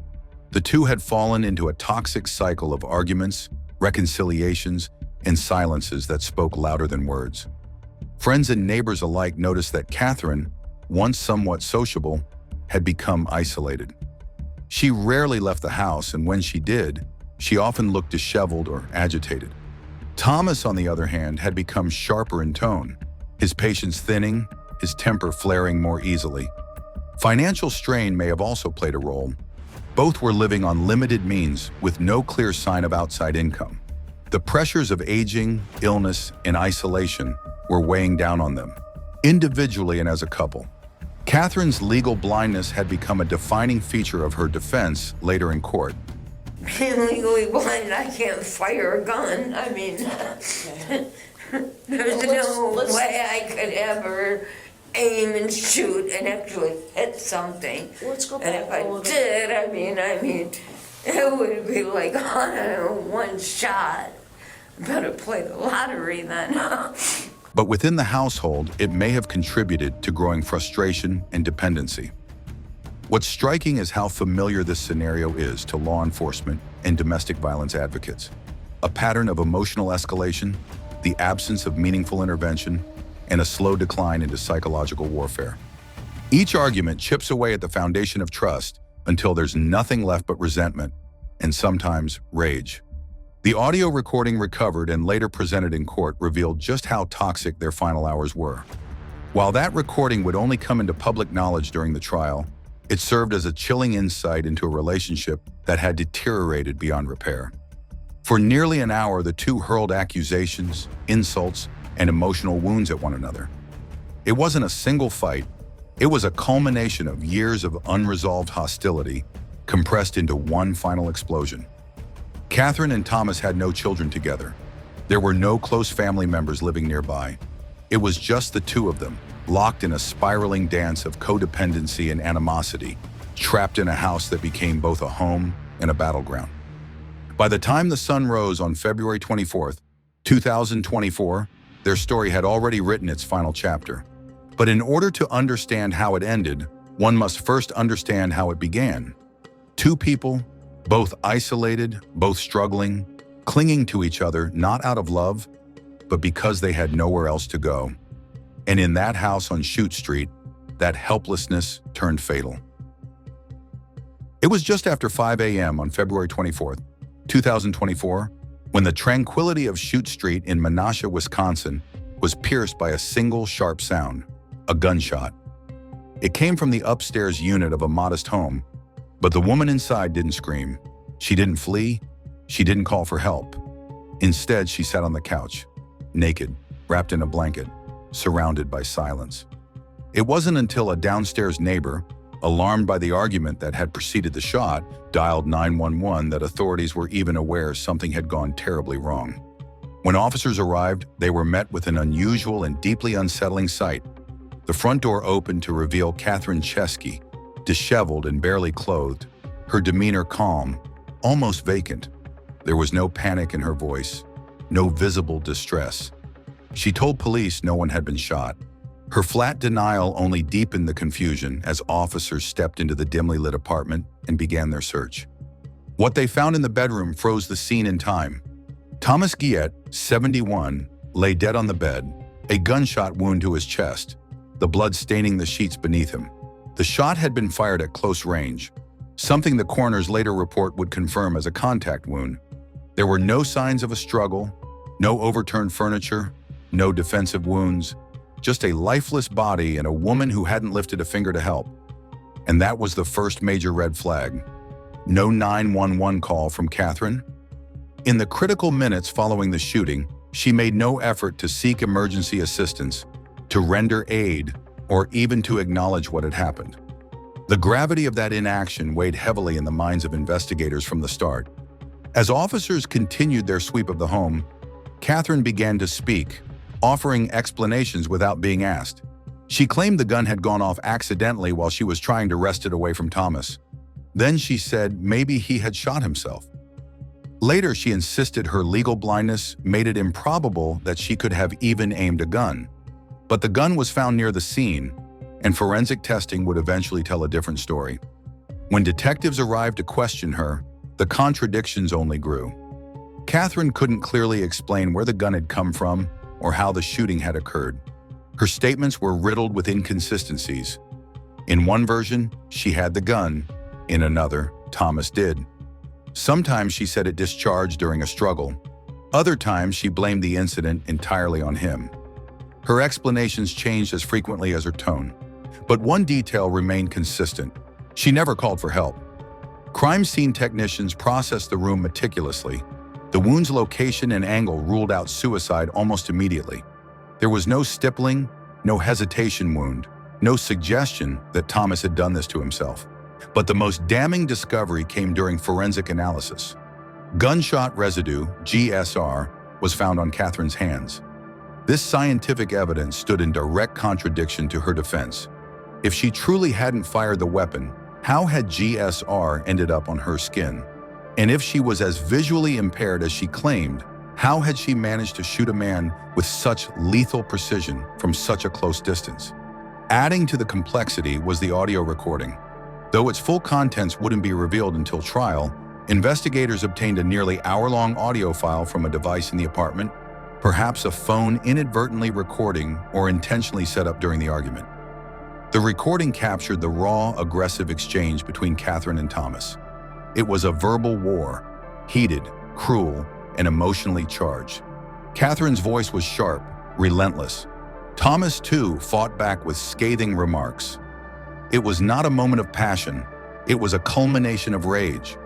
What had started as another argument between two people stuck in a cycle of resentment ended with a gunshot and a corpse in a bedroom. Catherine's emotional state post-shooting was as haunting as the act itself. Not frantic, not remorseful. Just still. In that moment, investigators weren't just trying to piece together a crime. They were trying to unravel the psychology of a woman who had spent the minutes after a man's death sitting silently, offering no help, no apology, no answers. The facts were growing more undeniable by the hour. The physical evidence, the contradictions in Catherine's account, and her unnerving calm in the face of tragedy all painted a chilling portrait. Whether out of rage, fear, or something far more sinister, Catherine Chesky had pulled the trigger. And the man she once shared a home and a life with was now reduced to a headline and a growing list of unanswered questions. With the crime scene secured and Thomas Guyette's lifeless body removed from the bedroom, the Manasha Police Department turned its attention to what would become a complex and psychologically layered investigation. From the outset, nothing about Catherine Chesky's behavior made sense. Her calm demeanor, the lack of a 911 call, the vague and shifting explanations, each of these details raised red flags. But police knew that gut feelings weren't enough. They needed evidence, concrete, irrefutable proof to explain what had happened in that apartment. The first piece of the puzzle came from Catherine herself. Almost immediately after the shooting, she began speaking to officers without being prompted. So he can't be because we're getting married. So it's very, like, that's why what you can tell us is very, very important about everything of how that happened, right? You guys are right? You he's not dead. He can't be dead. He can't be dead. He was my second shot at love. He can't be dead. Oh my God, no. No. Oh my God. Her stories were riddled with contradictions. She first claimed that she and Thomas had been arguing and that he had retrieved the gun himself. According to this version, she tried to take it from him and it discharged during the struggle. Then, in a different account, she suggested that perhaps Thomas had shot himself. Still later, she added that due to her legal blindness, she couldn't have aimed a gun well enough to hit anyone intentionally. She said the weapon just went off. These shifting narratives didn't align with the physical evidence. The gunshot wound on Thomas was classified as a contact wound, meaning the gun had been pressed directly against his body when it fired. Suicide was ruled out early, both due to the angle of the wound and the nature of the scene. The position of the body, the blood spatter, and the location of the gun all suggested that someone else had pulled the trigger and done so from extremely close range. Then came the forensic results. Gunshot residue, GSR testing, was conducted on both Catherine and the surrounding area. The results were damning. GSR was found on her hands, a key indicator that she had discharged a firearm or been in very close proximity when the gun was fired. While Catherine tried to argue that GSR could transfer through other means, such as touching the gun after it had been fired, investigators were not convinced, especially when combined with her failure to call emergency services and her inconsistencies. Another key discovery came from a downstairs neighbor who reported hearing an hour-long argument leading up to the gunshot. That neighbor also provided information that led to the recovery of a recorded audio file from a device inside the home, likely a smartphone that had either been intentionally set to record or captured the incident accidentally. The contents of that recording would become central to the prosecution's case. Though the full tape wasn't released to the public during the investigation phase, police reviewed it extensively. The recording painted a picture of a toxic, emotionally volatile relationship that had spiraled far beyond typical domestic disputes. The voices of Catherine and Thomas could be heard escalating into vicious accusations, demeaning language, and increasingly aggressive exchanges. Catherine was reportedly heard shouting, crying, and threatening, while Thomas responded with equally harsh verbal attacks. It was a verbal war that had clearly been fought many times before, but this time it ended with a gunshot. The emotional content of the audio wasn't the only damning element. There were no signs of self-defense injuries on Catherine, no bruising or indications that she had been physically attacked prior to the shooting.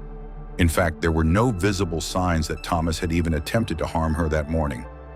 That, coupled with her post-incident inaction, no attempt to revive him, no emergency call, not even a plea for help, strengthened the argument that this wasn't a moment of accidental chaos, but rather an intentional act carried out in the heat of rage. Investigators also examined the firearm itself. The gun was legally owned by Thomas, but it was found near the scene, within easy reach of where Catherine had been located. Ballistics confirmed it as the weapon used in the shooting. There were no signs of misfire or malfunction. The gun had operated exactly as it should, and there was no physical evidence suggesting that it had discharged by accident. As detectives compiled their findings, the case against Catherine grew stronger. Her credibility, already undermined by her inconsistent accounts, collapsed under the weight of the physical evidence and forensic data. Though she insisted she had never meant for anyone to get hurt, her actions told a different story. And the deeper investigators dug into the relationship between her and Thomas, the more it became clear that this was not a one-time outburst. It was the tragic crescendo of years of unchecked dysfunction. By the time the case was handed over to the district attorney, the pieces had formed a grim but coherent narrative. Catherine Chesky had shot and killed Thomas Guyette, and while she might have seen herself as a victim of verbal abuse and emotional torment, the law saw something else. A woman who had chosen silence over accountability and who would now face the full weight of justice. By December 2024, nearly 10 months after the fatal shooting of Thomas Guyette, the case of Catherine Chesky entered the courtroom, dragging with it layers of emotional baggage, conflicting narratives, and a community still trying to understand how a relationship had spiraled into deadly violence. The courtroom in Winnebago County became the final battleground between two versions of the same story, one told by the prosecution, sharp and fact-based, and the other by the defense, raw with emotion and laced with claims of long-term abuse. From the very first day, the prosecution wasted no time laying out its theory. Catherine Chesky intentionally shot and killed Thomas Guyette during a heated argument, then failed to call for help or take responsibility. They framed her actions not as a momentary lapse or accident, but a massive overreaction, a deliberate decision made during an emotionally charged confrontation. Prosecutors walked the jury through the forensic evidence, highlighting the gunshot residue on Catherine's hands, the close contact nature of the wound, and, most damningly, her failure to call 911 after the shooting. They played the nearly hour-long audio recording of the argument leading up to the shooting. The courtroom fell silent as jurors listened to the chaos unfold in real time. The voices of Catherine and Thomas could be heard, sharp, bitter, and emotionally raw. The prosecution used this as a cornerstone of their argument. This wasn't an isolated incident. It was part of a pattern, and it ended with Catherine making a choice, a fatal one. One of the detectives testified that Catherine offered at least 4 different versions of what had happened that morning. Each one shifted responsibility or softened the facts, and none matched the forensic timeline. She said the gun went off during a struggle, the detective told the jury. Then she said Thomas shot himself. Later, she said she was legally blind and couldn't have hit a target, but the evidence says otherwise. To further discredit her claims, prosecutors introduced ballistics and forensic analysis, showing the trajectory and angle of the bullet, confirming it was not an accidental discharge, nor self-inflicted. The location of the gun, the lack of struggle marks on Catherine, and the complete absence of any CPR attempts or emergency calls all painted a chilling picture.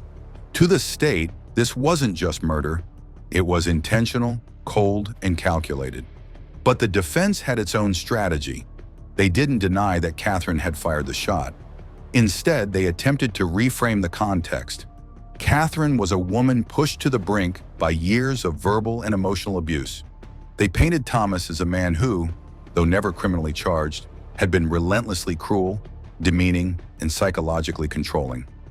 Her legal blindness, they argued, left her vulnerable and dependent, and in a moment of panic, she reacted not out of malice, but desperation.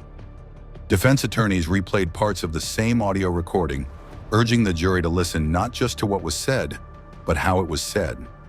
Catherine's voice trembled, cracked with emotion.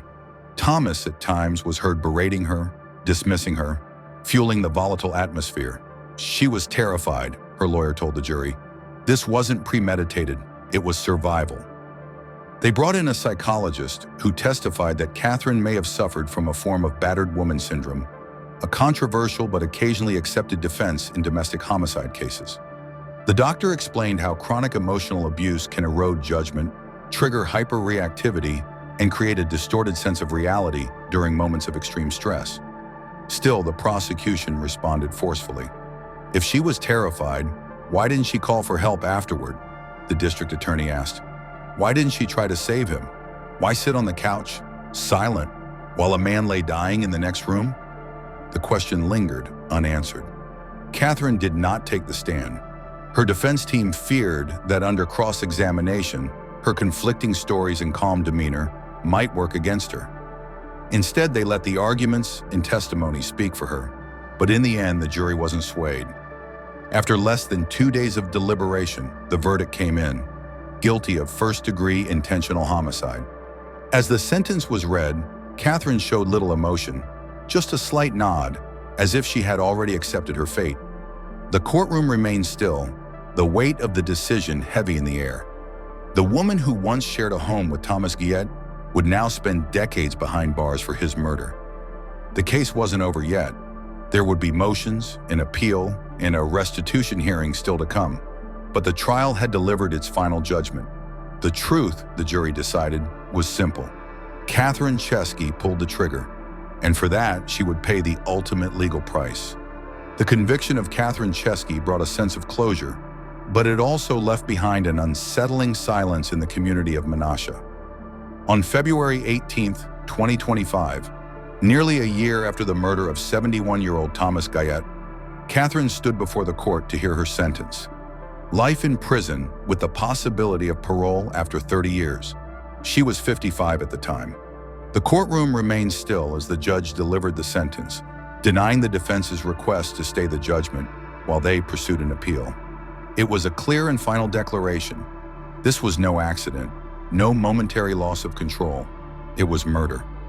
The judge highlighted not just the act itself, but Catherine's chilling lack of response afterward.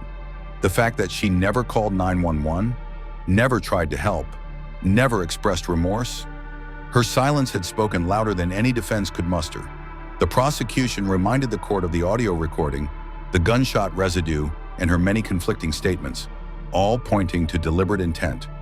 For those who knew the couple, the sentence was heavy but necessary. Neighbors had heard their arguments for years but never imagined it would come to this. In a house where shouting had once been routine, now there was only the echo of what had been lost. A restitution hearing was scheduled for March 4th, 2025, though no monetary figure could ever compensate for the life that was taken. There was no large public outcry, no national attention. But for a small community, the lesson struck deep. Domestic abuse isn't always visible.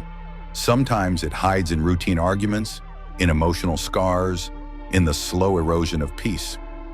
Catherine Chesky now faces the reality of spending the rest of her life behind bars. And while the law has spoken, the emotional wreckage left behind will linger for far longer than any sentence ever could. Catherine Chesky didn't just pull the trigger.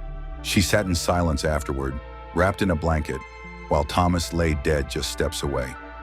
No cries for help, no panic, only cold stillness. And that eerie stillness may haunt those who followed the case more than the violence itself. This wasn't a story of a sudden breakdown or a one-time mistake.